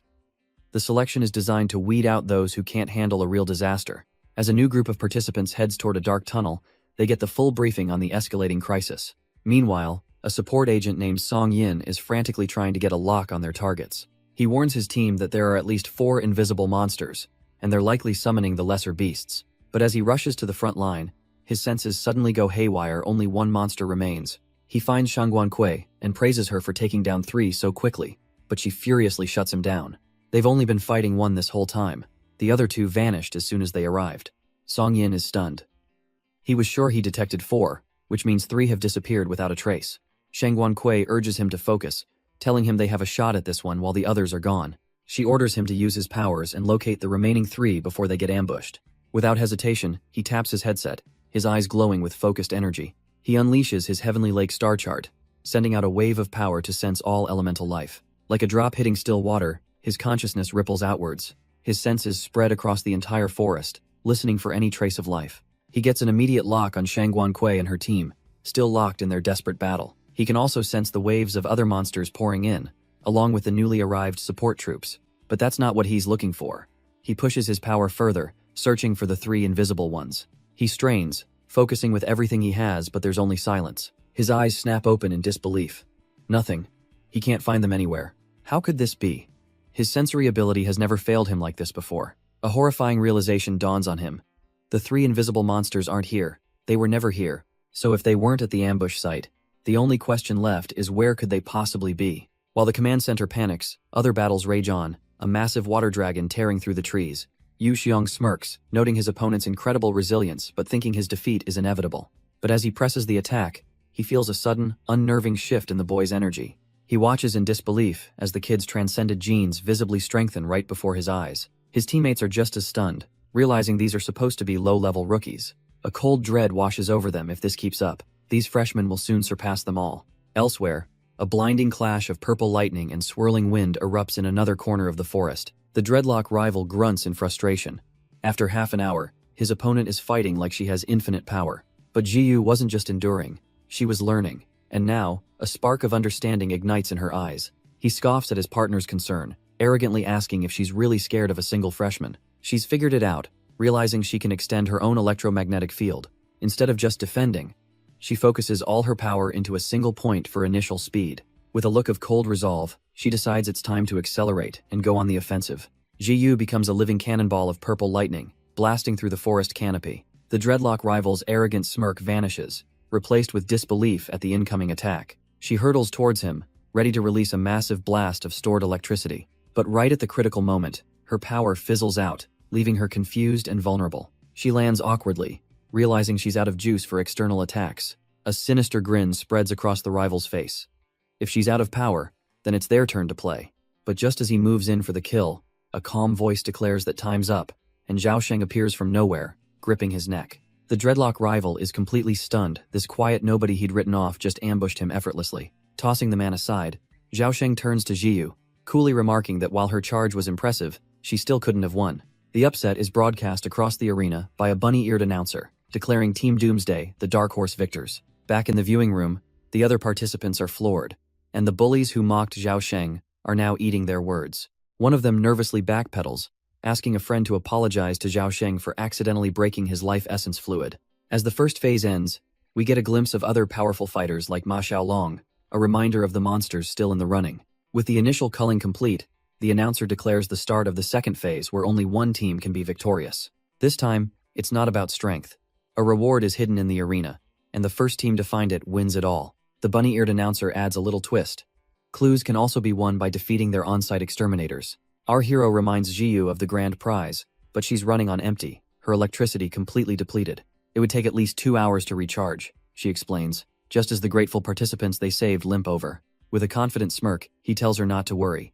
Her fight is over, and he'll handle the rest himself. Meanwhile, another hotshot named Fan Shizai tells his crew that for him, the game's already won. He casually decides to split up, sending his team to gather clues while he goes off to try his luck. With an air of absolute self-assurance, Fan Shizai wanders off into the woods alone. But he's not as alone as he thinks. A secret voice transmission crackles to life in his ear, addressing him as young Master Fan. Turns out, 12 hours ago, Fan Shizai was getting a little pep talk from Dean Fan. The young master was smugly confident, already seeing himself as the strongest of his generation. He thought their family's takeover was years away. But Dean Fan corrects him, the timeline has moved up. Their secret weapon, the everlasting blossom, is about to bloom in just 1 month. When it does, it will supercharge the area, allowing the Fan family to create hundreds of 4-star transcenders. And at the apex of it all, his brother and father will use the eternal flame to become the nation's first 5 stars. All this pressure now rests on Fan Shizai to become the MVP and lead their new world order. As for their little recruitment problem with Jiyu and the ever-annoying Xing Kun, Dean Fan's patience has run out. He orders Fan Shizai to find an opportunity to crush them. After all, their unique genes would be far more useful in a lab experiment. Fan Shizai accepts his uncle's dark orders with a sinister little smirk. He knows the whole competition is rigged, with the prize just meters away. But for the cameras broadcasting live, he has to pretend to be searching. He conjures a wisp of red flame, a tiny spark to begin his little show. He sends his fire spreading out, a flashy but empty probe of the forest. Of course, it finds nothing, and he smugly plans to repeat the act a few more times. But as he moves to his next search spot, he sees someone already there. It's Xing Kun, of all people, just casually standing in his path. Fan Shizai scoffs, thinking this lucky fool must have wandered here by chance. Then Xing Kun's eyes light up and he sprints off, leaving a stunned Fan Shizai to realize he's been beaten to the punch. Fan Shizai's mind reels. That's not a random sprint, it's a direct path to the reward.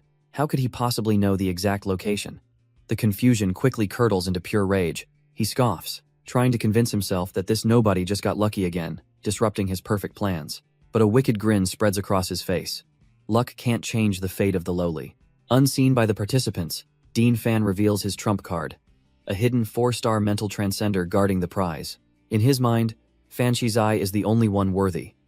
A peasant like Xing Kun doesn't stand a chance. He stands tall amidst the trees, absolutely certain that the reward will belong to him and him alone.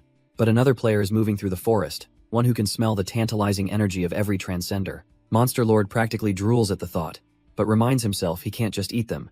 Not yet. He finds the spot easily, knowing this reward will evolve both his human and monster genes to the next level. Just as Monster Lord reaches the prize, he's cut off by the hidden guardian, Xing Kun.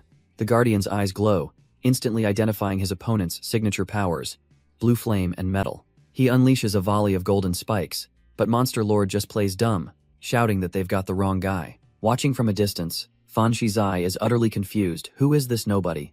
And where is the young master he was supposed to protect? He listens intently as the guardian calls the intruder Blue Flame, a name that seems to ring a bell. Xing Kun warns him to back off, vowing to expose his disguise if he doesn't retreat immediately. With a gesture, he commands his golden energy to return, forming a storm of crystalline shards. The entire area is consumed by a massive, blinding explosion. But when the light fades, Monster Lord is standing casually behind him, completely unharmed. Bound by his own power, the Guardian lies defeated, realizing his opponent knew his every move and was simply on another level. Fan Shizai can't believe his eyes. He wonders if Xing Kun threw the match on purpose. He's done watching. He gives the signal to his trump card. Take him down. A new agent steps forward, boasting that with all the high rankers gone, he's secretly the strongest one here. He thinks to himself that he just needs to stun this guy until his young master arrives. But Monster Lord doesn't even let him make a move, unleashing a crushing psychic shock. His eyes are dead calm, completely unfazed by the supposed strongest fighter. The agent starts to thank him for going easy, but a horrifying realization dawns: the attack isn't stopping. Panic floods his mind. This supernova selection is crucial for his master. He absolutely cannot fail. He tries to steel his resolve, pushing past a traumatic memory of someone he couldn't protect. But it's useless. The psychic assault intensifies as Monster Lord looms over him, utterly dominant. The agent's mind completely shatters under the psychic onslaught. Hes crushed by the sheer monstrosity of his opponent's will, unable to comprehend such mental power. And just like that, the self-proclaimed hidden ace is on his knees, utterly broken. Monster Lord sighs internally. Well, so much for keeping a low profile now. He decides to forget about it for now, and turns his attention to the glowing reward that has appeared. He picks up the orb, the robotic transcendent enhancement armor. His primary goal is finally within reach. But just as he secures his prize, his senses suddenly scream out a warning. His sharp gaze snaps to the window, peering into the dark woods outside. There, almost perfectly hidden in the undergrowth, is a secret hatch. The ground cracks as a massive paw print appears, revealing the aura of what lies beneath. The plan to expose them was a success. With the device in hand, he has everything he needs to set his real plan in motion. Hes not here to save the world. Hes here to shatter its fragile peace, and it all starts now. The device activates, releasing a horde of invisible monsters into the unsuspecting forest. Back in the control room, the sensory-type Song-yin jolts. He heard it. 3 monsters just broke off course, and their target is the institution, where all the freshmen are gathered for the supernova selection with 0 protection. A cold dread washes over the staff. What if this isn't a random attack, but a calculated diversion? Song-yin's mind floods with images of carnage. They've completely underestimated the monster's intelligence. Fan Shizai desperately tries to warn the combat team, shouting that it's a trap and the students are in danger. But the powerful transcender Shangguan Kui just scoffs, accusing him of being a coward trying to run away. His urgent warning is completely ignored, leaving him to curse their arrogance as they face the wrong threat. While the combat team engages the visible threat, their leader is busy posturing. Shangguan Kui grabs the sensory type, Song Yin, giving him a condescending lecture on how monsters are just failed mutations. He brags about losing his eye to a 5th-stage monster, insisting their intelligence is nothing compared to a human's. With a final, dismissive wave, he tells Song Yin not to overthink things and rallies his team to press the attack. He's completely convinced the only real problem is this single, invisible 4th-stage monster, a foe he believes they can handle. Meanwhile, at the safe institution, the guards on watch are getting restless, wishing for a bit more action. One of them gets a smack from his senior, who reminds him their job is to keep the students' auras from attracting the monster tide. But the younger agent is just too comfortable, musing about how monster tides are a thing of the past in their well-protected country. He wishes monsters would just disappear, completely oblivious to the silent blue death streaking towards the watchtower. And in a brutal flash of splintered wood and blood, their watch comes to a sudden, violent end. From another tower, a lone agent watches in disbelief, as the 3rd watchtower simply vanishes.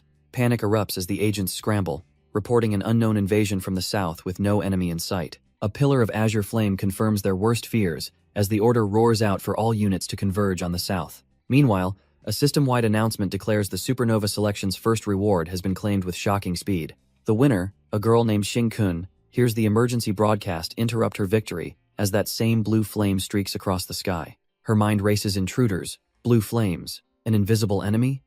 This sounds exactly like the monster the high rankers are fighting. Trusting her instincts, she immediately activates a skill, sending out a whisper on the wind to sense the battlefield. Her perception sweeps over the forest, catching a group of other participants running blindly through the trees. They finally sense it too, a ripple in the air, a sudden chill as an unseen threat bears down on them. But it's far too late, as a storm of invisible energy tears through their ranks, leaving only blood and chaos behind. Her mind races, connecting the dots. The intel said there were 3 invisible 4th-stage monsters. With no time to hesitate, she makes an executive decision, declaring the supernova selection officially over. She yells for all students to evacuate as they flee past the body of a fallen exterminator. On the ground, the veteran agent roars for his remaining squad to hold the line at all costs. She sends an urgent plea to Principal Ching, begging him to use his power to seal the entire forest. But in his office, a concerned aide argues against it, realizing a seal would doom the exterminators inside. The principal, however, cuts her off, stating that Slaughter Rabbit's decision is the correct one. His aide can only watch in shock as immense power begins to radiate from the old man. He floats towards the window, declaring that no matter the danger, their duty is to protect the weak. The monsters will not leave this arena. He proclaims that they will all face this threat with courage, and with a surge of green energy, Principal Ching unleashes his power. The wooden enigma assault. Down below, Jiyu and the other students can only stare in disbelief as the entire forest comes to life around them. Before she can even react, a living branch snakes out and snags her, lifting her off her feet. All across the arena, students are scooped up by the reanimated trees. This isn't an attack, it's a forced evacuation. As the forest itself begins to eject them, one by one, they're flung from the battleground, landing in a chaotic heap outside the school building. Jiyu tumbles through the air, only to be caught by our hero, who seems just as confused as she is. She angrily accuses him of something, but he quickly insists he was thrown out too, a victim of the principal's grand plan. He looks back, shouting at the old man for his reckless methods of clearing the field. But then his eyes widen, a dawning horror spreading across his face as he realizes the true cost of this evacuation. The wall of wood looms before them, an impenetrable barrier sealing off the school from the outside world. Our hero's enhanced senses are on high alert, yet he can't get a read on the exterminators inside a grim sign. He overhears other students piecing it together. The top fighters were sent to the tunnel, but the monsters appeared here instead. And the cold realization dawns on him. It was a trap. The monster's intelligence has been fatally underestimated. While he's processing this, another student with cable-like hair loses his cool, screaming that he's too powerful for this treatment. He declares himself a future exterminator, channeling raw green energy into his fist, ready to punch his way back in. But his grand attack does absolutely nothing, fizzling out against the magical barrier without leaving a scratch. Just then, a magenta-haired girl steps forward, calmly offering to handle it, claiming she can crack the principal's technique. Yellow and green energy swirls around her hand as she presses it against the wood, attempting to open a pathway. The arrogant student can only stare in disbelief, his bravado completely deflated as she prepares to succeed where he failed. But her attempt to go in alone is met with fierce opposition, not just from rivals, but her own teammates. Just then, another faction, the Rootbreakers, shows up, smugly announcing they'll be borrowing her passage. Their leader flashes a look of pure killing intent, a silent promise of what will happen if they're denied. The cable-haired student scoffs, basically telling them to go ahead if they have a death wish. And with that, the floodgates open as dozens of other ambitious students surge forward, eager to prove themselves. A self-satisfied smirk crosses his face. If they all want to rush in and get wiped out, so be it. But his bravado evaporates when we see the result. The ground is littered with the unconscious bodies of everyone who tried. While the failures pile up, a lone student cloaked in green energy simply phases through the wooden barrier, unnoticed by the chaos. The Monster Lord, watching from a distance, calmly declares that he'll be going in too, but not yet. His eyes burn with focus. He tells Ju to simply survive until he's ready to make his move. He turns to his companions, ordering them back. Now is not the time to be reckless, but as they pull away, another figure of interest appears, the so-called young master fan. His subordinate intercepts him, frantically explaining that the arena is a death trap and they need to retreat. The young master responds not with words, but with a hand clamped firmly around the man's throat. He's seething, demanding to know why he allowed someone named Shinkun to steal his prize. An intense blue flame ignites in his palm, so powerful his subordinate fears he's about to be erased. The terrified man sputters out an excuse, claiming he was hit by a mental attack and is still reeling. But then he reveals a crucial clue. This Shinkun is also known by the name Blue Flame. The information hangs in the air as the gears in the young master's head begin to turn. Back with our protagonist, he has new orders. They're not retreating, they're securing the area. He knows time is running out. He must reach 3-star transcendence before the next arena. The plan is to use the artificial device to fill the gaps in his genes and then construct his star chart. But the device, now an inert gray bracelet, is powerless after a single activation, and that one use cost him an entire vial of life essence fluid, such a painful waste. Thankfully, he has a solution: drink the fluid himself. He can then use his own body as a conduit to channel the energy directly into the bracelet. But after downing one, a horrifying calculation hits him. It'll take about 30 vials to fill it up. Worse, he realizes his own genes can't possibly compete with the monsters inside for that much energy. Meanwhile, deep within the now sealed arena, another participant finds herself trapped. The gray-haired girl can't even get a signal to livestream, so she decides to record her fight instead. With her floating sensors fanned out, her first priority is simple: find the monster. And just like that, a massive crystal eruption in the distance gives her the perfect target. She grins, ready to pull up her recording and bring her audience along for the show. But before she can, an invisible force shatters her phone in a flash of light. A razor-sharp projectile of pure energy slices through the dense forest, catching her completely off guard and sending her flying back. She slams hard against a tree trunk, the impact rattling her to the bone. Coughing, she realizes a last-second wind barrier is the only thing that saved her life, annoyed that she couldn't record the attack. A calm voice then calls out her code name, Slaughter Rabbit, as Principal Ching appears, explaining there are 3 invisible monsters here. Even as a 4-star transcender, he can't locate the third, and tasks her with finding and containing it herself. She understands her mission. If this last monster gets past her, everyone in the institution is done for. Wincing from a few broken ribs, she grimly jokes that the compensation for this job will be great for whoever inherits it. With no other option, she decides to go all out, gathering shimmering green energy around her. She unleashes her wind chant, a desperate attempt to locate her invisible foe. But her attacks slice through the empty woods. She can't find it, and the thought of 3 of them sends a chill down her spine. Suddenly, her senses flare up, catching movement that isn't the monster she was looking for. To her absolute horror, a group of students has arrogantly marched right back into the battlefield.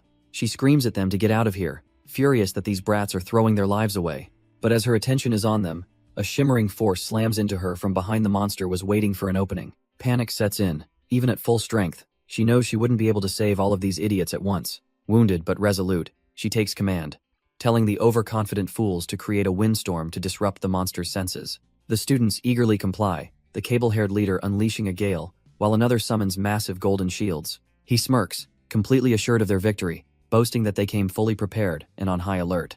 Together, they erect a towering wall of golden crystal, a defense they believe is more than enough to handle this creature. But the gray-haired girl can only watch in absolute terror as their plan backfires instantly. The so-called ultimate shield, their strongest defense, is obliterated in a single, contemptuous strike. His confidence evaporates as he stares at the empty space where his arm used to be.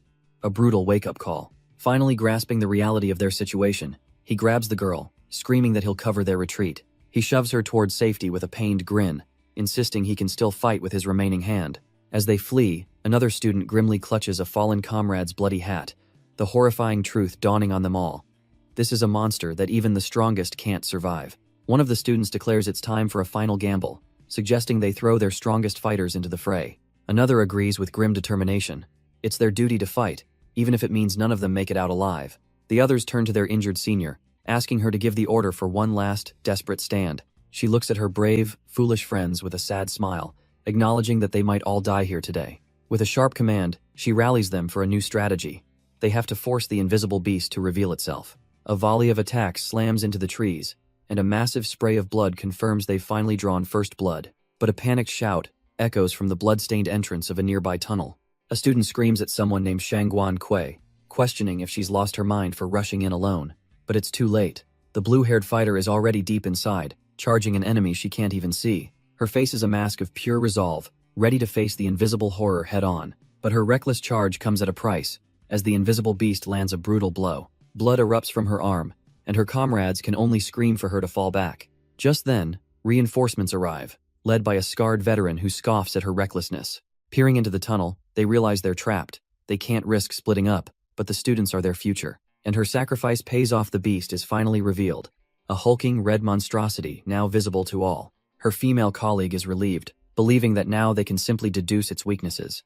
But as the creature fully materializes, her confidence evaporates. What is this thing? It's a creature from a bygone era, something that resembles a dinosaur from the ancient world. No, it can't be. It looks exactly like a triceratops, a monster that shouldn't exist. The veteran makes the call, ordering his two subordinates back to save the students, while he prepares to take this beast down for good. The veteran's blood runs cold. If this is a triceratops, then humanity has catastrophically underestimated all monsters. Miles away, Monster Lord paces in his room. Feeling a familiar drain, the monster genes are consuming his energy again. He scoffs, deciding if they're going to take from him, he's going to take something right back. He understands the principle. Monsters convert life into energy, and their genes are a treasure trove of that very power. Within his own system, countless parasitic entities are siphoning his life essence away. He knows he can't stop them all, but a wicked idea forms. He can single one of them out. He'll take that single gene, crush it down into raw life energy, and inject it straight into his own mechanical device. And it works. Blue energy crackles as a golden gauntlet materializes over his hand. The feeling is a little different than his usual power, but who cares, as long as it works. This new gauntlet can convert and simulate transcended genes, the perfect tool to accelerate his star chart cultivation. With this new gauntlet, he can simulate a 3-star transcender's power. He focuses his mind, preparing to use that power as a core to evolve his own monster genes. His body erupts, his left arm twisting into a monstrous new form as spikes burst from his skin. The power is immense, accelerating the digestion of his remaining genetic material so fast he's losing control. Outside the room, the girls hear the violent surge of energy, wondering what on earth is happening. But inside his mind, he sneers at the rebellious genes trying to overwhelm him. They are his property. He asserts his dominance, reminding them that rebellion against their master only leads to death. With a final surge of will, he forces his body to obey, pushing the evolution to the 4th stage. Meanwhile, in the forest, a group of battered students finally celebrates. Their painful struggle paid off.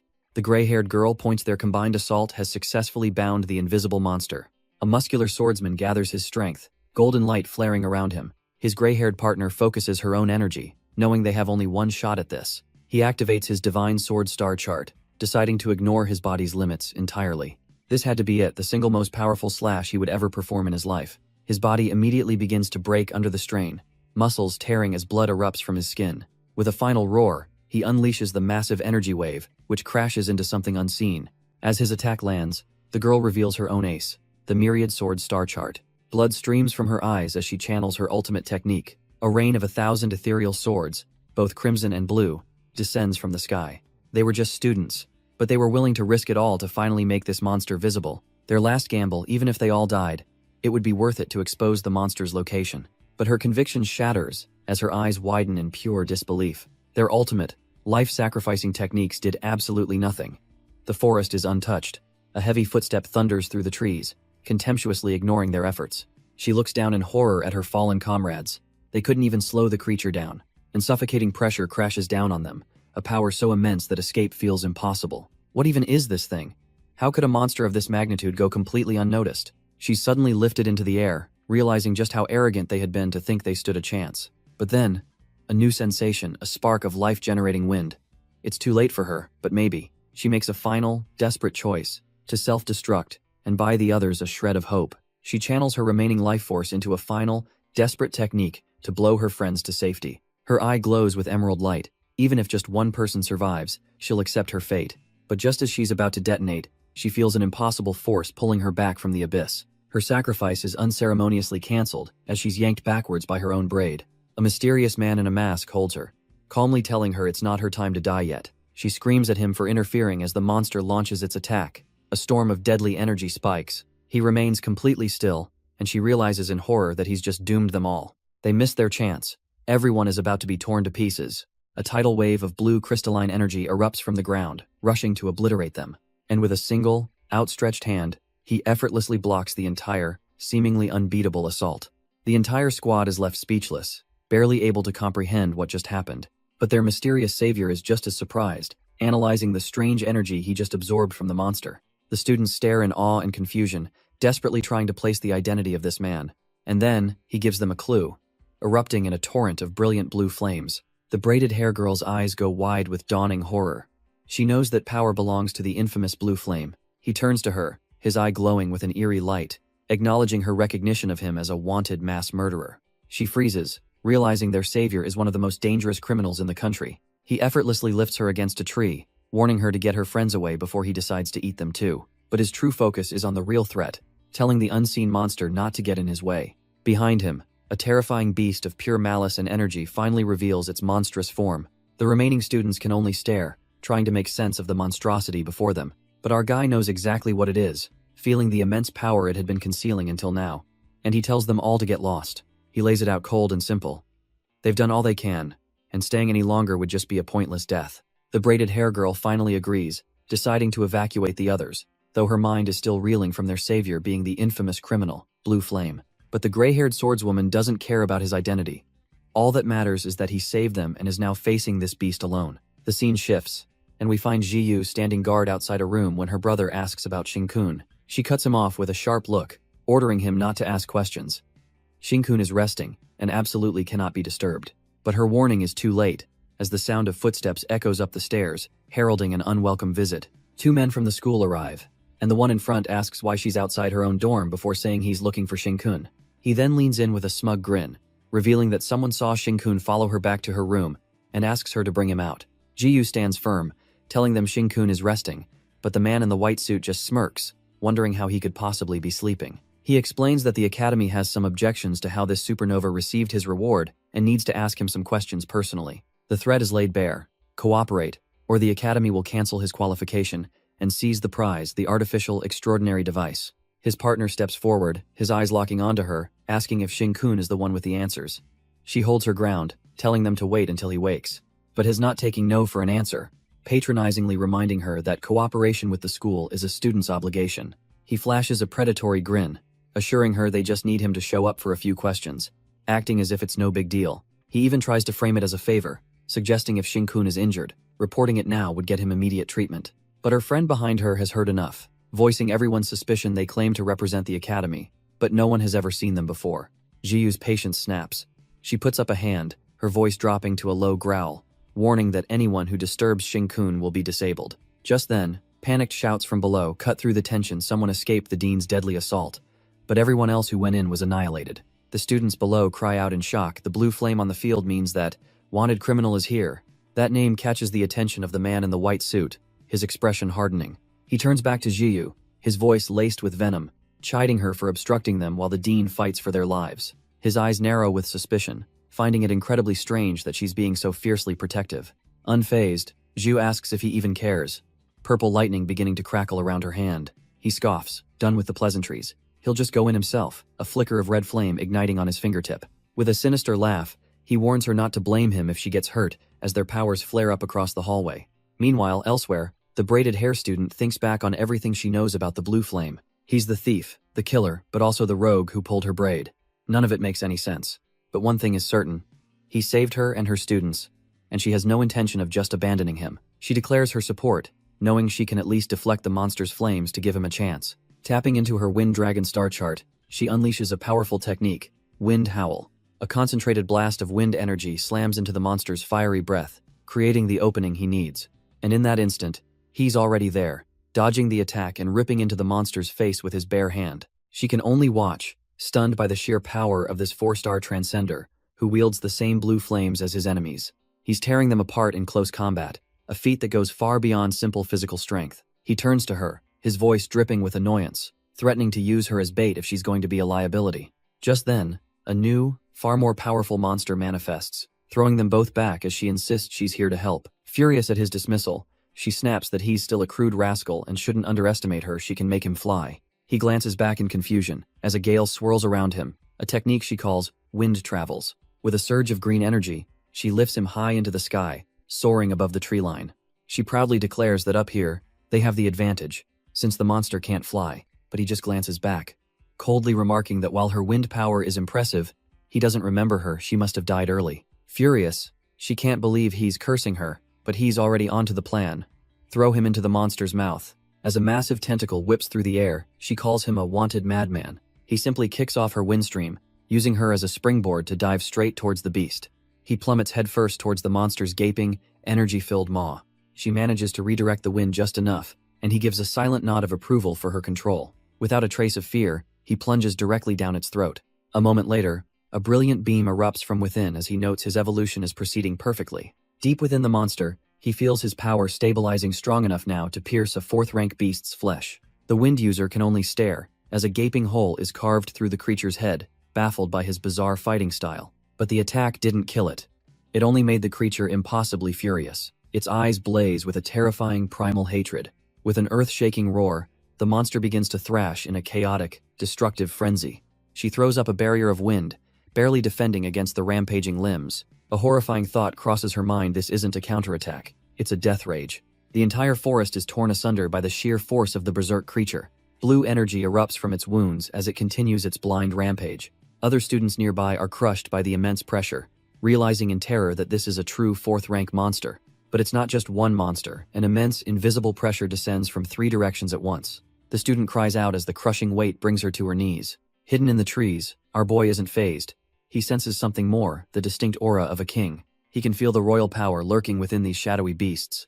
And while everyone else panics, a wicked smile spreads across his face. This is going to be fun. The girl plummets, her head splitting with pain, as the royal aura directly attacks her gene chain. She frantically tries to muster her own transcendent power to fight back against the disruption. For a brief moment, she succeeds, her energy flaring as she stabilizes her own core. But her fall is broken by something massive, soft, and glowing with malevolent red light. Trapped on the monster's face, she knows she can't escape, deciding to take an eye before she dies. But elsewhere, another fighter is caught, dark tendrils wrapping around her limbs. She struggles, cursing the monster and trying to muster her wind explosion. But her power fizzles out. She still can't fully control the transcendent genes within her. As the creature's massive jaw descends, all she can feel is her own powerlessness. In another part of the city, a boy frantically tries to free his sister from the rubble. She begs him to leave her, to not waste his time, but he promises he'll save her. Suddenly, a hulking monster appears right behind them, its shadow falling over the terrified kids. The boy can only stare, frozen in fear as tears stream down his face. His sister screams, watching the beast loom over them, but then their father leaps into action. He throws a desperate punch to protect his children, only for the monster's teeth to sink deep into his arm. A single, desperate thought cuts through the chaos, a promise to cross worlds for someone he misses. And just like that, he's there, a hooded savior holding back the jaws of death from a helpless girl. She stares up in disbelief, recognizing the figure who just saved her life. The girl screams at him, asking what he's trying to prove, and telling him to run before he gets eaten too. But he just looks down, coolly asking why she even cares what happens to him. She's left completely speechless by his cold, detached demeanor. Then, without warning, he grabs her and hurls her away, offering her up as bait. A furious scream rips through the air as she flies through the forest. Landing amidst a swirl of green energy, she curses him for being such a scumbag. But it was all a test. He now understands the difference between the monster's attack and feeding states. He coolly informs the beast that it's too late. His own tentacles have already invaded its entire esophagus. The monster might be big, he mocks, but his appendages are far tougher. An agonized roar echoes as the creature's own throat erupts with his searing blue energy. Watching from afar, the girl screams for that scum flame to be careful. The monster's maw snaps shut, trying desperately to chew and swallow the source of its pain. But he's completely unfazed, calmly unleashing his next attack. Black teeth, chaos stab. Vicious spikes of pure energy erupt from within the beast, tearing its massive body apart from the inside. She's left speechless, realizing his blue flames are exploding wildly throughout the monster's body, a truly impressive sight. As its power coalesces, he reaches out with his glowing hand, ready to devour the spoils. A predatory glint fills his eyes. It's time to taste the power of a lord. The monster's energy swirls violently as he moves to claim his prize, but he senses its tactic, sacrificing its massive body to save its core. How predictable. From the wreckage, a smaller, more concentrated beast emerges, charging with a furious roar. Just then, the braided hair girl dives in from above, ready to unleash her own power to help. He effortlessly catches her mid-air, annoyed by the interruption, and asking if she wants to be bait. Shoving her aside, he tells the stubborn girl to stop getting in his way. But her desperate eyes trigger a memory, her father's gentle hand, urging his children to escape. His final words echo in her mind. A tearful plea for her to stay alive, no matter what. Seeing that familiar pain, his irritation vanishes, replaced by a flicker of understanding. She's left completely speechless, shocked that this ruthless stranger actually stopped to listen. Her face practically cracks under the weight of pure, unadulterated humiliation. Flustered, she screams that this is all too annoying, and she is absolutely out of here. As she flees, a man in a white mask yells for her to stop any other reckless students from interfering. Our hero just watches her go, a single, strange thought crossing his mind. Daddy? Meanwhile, the girl is still airborne, wishing she could just curl up and die from the embarrassment. But that shame quickly morphs into a blush as she realizes her little streamer heart might be in love. Elsewhere, a young master named Fan is being advised to retreat from the academy. But Fan refuses, explaining he needs to confirm the identity of the Blue Flame user for his uncle. His real goal is revealed. He wants to capture the rare Blue Flame gene chain to break his own power limits, and his plan is already in motion, as he confronts Jiu with a sneer, claiming her power is nothing special. Fan patronizingly admits her talent is exceptional, but she's only been transcendent for a short time. He correctly deduces she's exhausted her energy from the competition and won't be recovering anytime soon. But, before he can act, a protective classmate steps in, calling him out for hiding something behind his back. With a smirk, Fan reveals what he was hiding, his hand crackling with the Crimson Flame Palms technique. The student tells him to stop lingering, but Fan just mocks his courage for daring to step up to him. Then, with a flick of his wrist, he unleashes a devastating wave of crimson fire down the hallway. The would-be hero and his friends are instantly engulfed, blown away by the sheer force of the blast. The inferno spreads, consuming the entire corridor in a torrent of scorching heat. Fan explains his master plan. His fire element traps them both, consuming the very air she needs. Jiu's power flickers weakly as she realizes the horrifying truth: he's suffocating her lightning at its source. He mocks her, explaining that without power, she is absolutely nothing. His overwhelming fire aura pins her down, a clear declaration that she can't stop him. He patronizingly advises her to give up, warning that his flames will eventually burn her to a crisp. She's too weak, unable to generate enough electricity to counter his crimson flame palms. But in a moment of clarity, her fingers find the cold metal of the hallway railing. A flicker of purple energy sparks to life, conducting power directly from her surroundings. Suddenly, a massive discharge of lightning erupts, stunning Fan and blasting his flames back. His arrogant expression shatters into disbelief. How can she still absorb external electricity? Jiu stands tall, crackling with renewed power, comparing her situation to a drowning person finding air. All she needs is the slightest contact with a source, and she can channel its power directly into her body. And her power-up isn't going unnoticed. Alarms scream at the Extermination Bureau headquarters.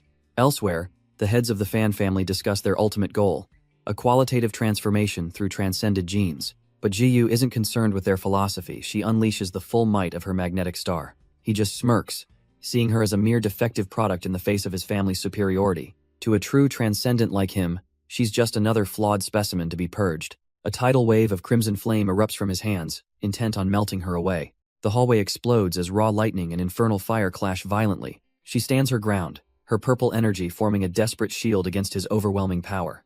But she knows that last move cost a city block's worth of electricity, and she needs a better plan. A new idea sparks a smaller, concentrated satellite of her magnetic star power. He can't believe it, she's improvising with a legendary star chart in the middle of their fight. His pride as a hailed genius crumbles. How dare this defective product never take him seriously? His mind flashes back to his family's secret research, centered on a glowing artifact. His uncle had explained their ultimate goal: to integrate the eternal flame into their genes. This was the key to breaking the 90% barrier and resonating with the eternal flower. The original plan was for his father to ascend first, for safety's sake. But the young master's sly smile revealed his own ambition to seize that power. Now, facing her, he sees his chance. He casually pops her magnetic satellite like a balloon. If he integrates her blue flame and the eternal flower now, he can achieve his own breakthrough. The three fighters are separated by floors, as he feels the first palpitations of his evolution. As the ground itself trembles, an eruption of malevolent blue energy floods the school grounds. Students collapse, clutching their heads as an immense psychic pressure descends upon them all. Young Master Fan smirks, telling his aide that the monsters are in a frenzy, and there's no need to help, these students are already dead. With a final command, he turns his back on Jiyu and the chaos, choosing to save himself. But the other students are stopped in their tracks by an injured classmate, who warns them they'll only be a burden out there. With cold determination, she resolves to face this blue-colored scum herself. Elsewhere, the teacher Ching Che strains against his own containment spell, screaming that he can't hold it back any longer. He watches in horror as the three invisible monsters fuse into one horrifying, unified creature. Its aura is immense, a suffocating pressure that he instantly recognizes. This is the same presence as the legendary 5-stage monster that nearly wiped out all the elites. A teacher desperately yells for his student, Lin Chi, to retreat from the forest, screaming that the mission is over. But the young man just smirks, convinced he's going to die anyway. If he's going down, hell at least buy them some time, but a hand on his shoulder stops him cold. A voice tells him it's not too late.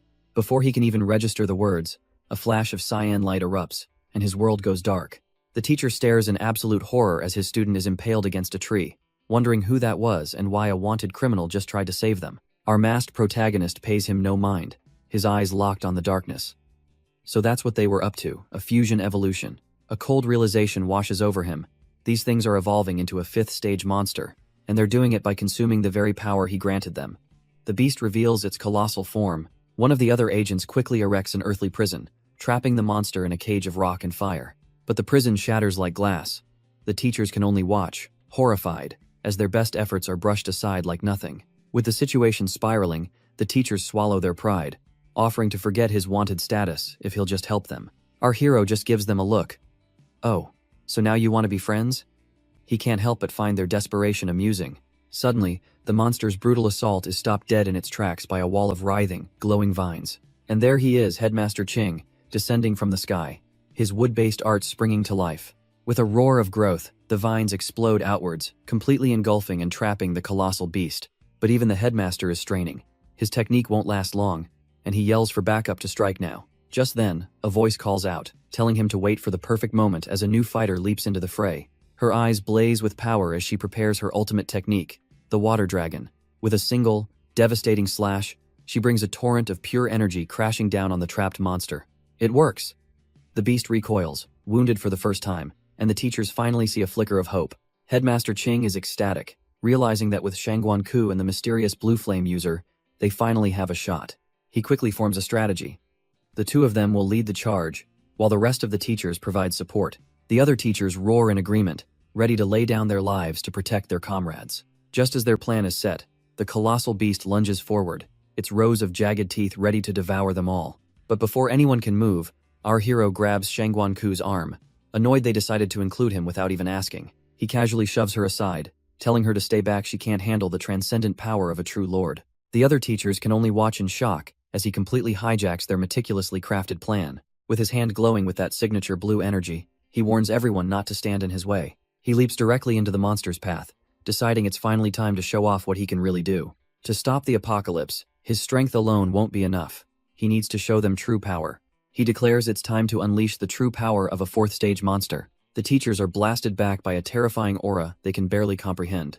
Shangguan Ku watches in disbelief. His power is even greater than the monsters. Even the old master Ching Che is shaken, recognizing a power that defies all logic. His body twists and transforms, becoming something far more monstrous than the beast itself. The colossal creature roars, calling him a traitor, but our hero couldn't care less. He simply ignites his hand, unleashing his signature attack, the Lord's Flame. With a deafening crash, he smashes his blazing fist right into the monster's maw. The beast screams in agony as the divine blue fire consumes its very essence. He lands effortlessly on its hide, having completely dominated the battlefield in seconds. But he isn't finished. He channels his power for one final, devastating blow. A skull explosion erupts from within, a massive detonation of pure blue energy. The teachers watch in awe, but Shangguan-ku notices something is terribly wrong. The wound that should have been fatal is already closing as the monster regenerates. His divine blue flames are literally pushed out as the creature's flesh knits itself back together. She can only stare in disbelief at the beast's impossible vitality. He reappears beside her, perfectly calm, and begins to explain the grim reality. This thing has high attack, high defense, and a king's self-healing ability, and there are more. Even the old master Qingche is shaken to his core by this revelation. His composure finally cracks as he asks in dread just how many are we talking about. But Shangguan-ku isn't ready to give up, pleading that they can still cooperate and find a glimmer of hope. He just closes his eyes, his glowing aura flaring as he shuts her down completely. There's no need for that, because He's not here to cooperate. He's here to teach them how to defeat these monsters. His words echo with terrifying weight. If they want to protect this world, they must become stronger than he is. And with that, he unleashes a torrent of energy, commanding them to understand what a domain truly is. A tidal wave of incandescent blue flame erupts, a power that feels less like an attack and more like reality itself bending. The other teachers can only stare in utter disbelief, the same word echoing in their minds. A domain? He reveals the source of his power. He's burning his monster genes, using the souls of past lives to unleash this ultimate move. Shangguan-ku finds herself caught within the brilliant blue light. Not harmed, but completely submerged. In an instant, his domain has expanded, engulfing every single one of them. Lin Qi is the first to feel the chilling truth of this new reality. He realizes with dawning horror that the very metal element in the air has been completely devoured. But the old master, Qingche, corrects him with grim certainty it's not just the metal. Every single element has been consumed, leaving only their enemy's power, and he warns them to seal their own energy tight. The other teachers are paralyzed, feeling utterly helpless in a world where he is the supreme ruler. But Shangguan-ku cuts them off, telling them there's no point in thinking about escape, because there's nowhere to run. From the moment his domain enveloped them, they were already trapped inside the monster's mouth. And there it is, the true form of his power, the colossal fused monster, wreathed in his master's terrifying blue flames. The scarred teacher can only stare in disbelief at the impossible sight before him. This unbelievably powerful monster, it's not attacking them, it's trying desperately to escape its own master. Even this beast can't escape. The very edges of the domain are like teeth, ready to devour anything that gets close. His chilling voice echoes through the fiery space, mocking the monster and the three trapped teachers. They can only watch in horror as the colossal creature is finally caught by its own master's power. The Flamehand teacher panics, the terrible realization sinking in. There's truly no way out. And to make matters worse, the very walls of this fiery prison are slowly contracting. The blue flames roar to life, intensifying with every passing second. The teachers murmur amongst themselves, describing this place as a fiery hell that consumes monsters. The scarred teacher is so captivated he even muses on what to call this ultimate technique, perhaps the devouring inferno. But Qingche sharply rebukes him, telling him to stop sighing and learn from this rare display of absolute power. Below, the monster lord stands impassively as his domain's flames burn faster than his creation can possibly heal. But as Qingche watches, a chilling sense of familiarity washes over him. His mind flashes back 20 years, to the final, cataclysmic battle against the monsters. He recalls witnessing a legendary 5-star monster's ultimate attack that day. From a distance, he couldn't see it clearly, but now the memory is undeniable. The blue flame domain that wiped out humanity's strongest is identical to the one before him now. Yet, this absolute power has a price. Monster Lord is starving, his own technique draining him dry. He turns his gaze to his creation, deciding it will become the fuel he desperately needs. The fused monster can only shriek in disbelief, questioning how a 4th-stage user could wield a 5th-rank domain. Monster Lord offers only a cold, mocking glare, telling it to guess. Then, the monster realizes the horrifying truth. This power was never his, but a gift from the king. The fused monster roars in defiance, screaming that this power is not his to take. It makes one last, desperate plea, refusing to become fuel for its creator. But Monster Lord coolly informs it that its opinion doesn't matter, his glowing eye promising a feast. With a single word, he unleashes the devouring inferno upon his own creation. The teachers below can only stare in absolute awe at the spectacle. A colossal pillar of azure flame erupts, piercing the sky above the academy. From a nearby balcony, Jiyu watches, her mind struggling to process the scene. The other students are equally stunned, recognizing the legendary blue flames with disbelief. Miles away, a speeding car screeches to a sudden halt, its occupant having seen the impossible light. The man in the white suit stares intently at the distant pillar of light. He remarks on the terrifying aura, musing that such power would be an incredible learning tool for his students. His driver urges him to hurry back, as the academy will need to be rebuilt and there may be few survivors. But the young master is lost in thought, his expression turning grim. Back at the epicenter, Monster Lord catches his breath, feeling the strain of his power. He laments that he nearly starved, only to immediately over-engorge himself on the monster's core. But there's no time to rest. He stomps his foot, channeling the raw power of a king. Blue energy crackles across the ground as he begins to draw upon a new strength. With this immense power, he will become something else, entirely an earth dragon.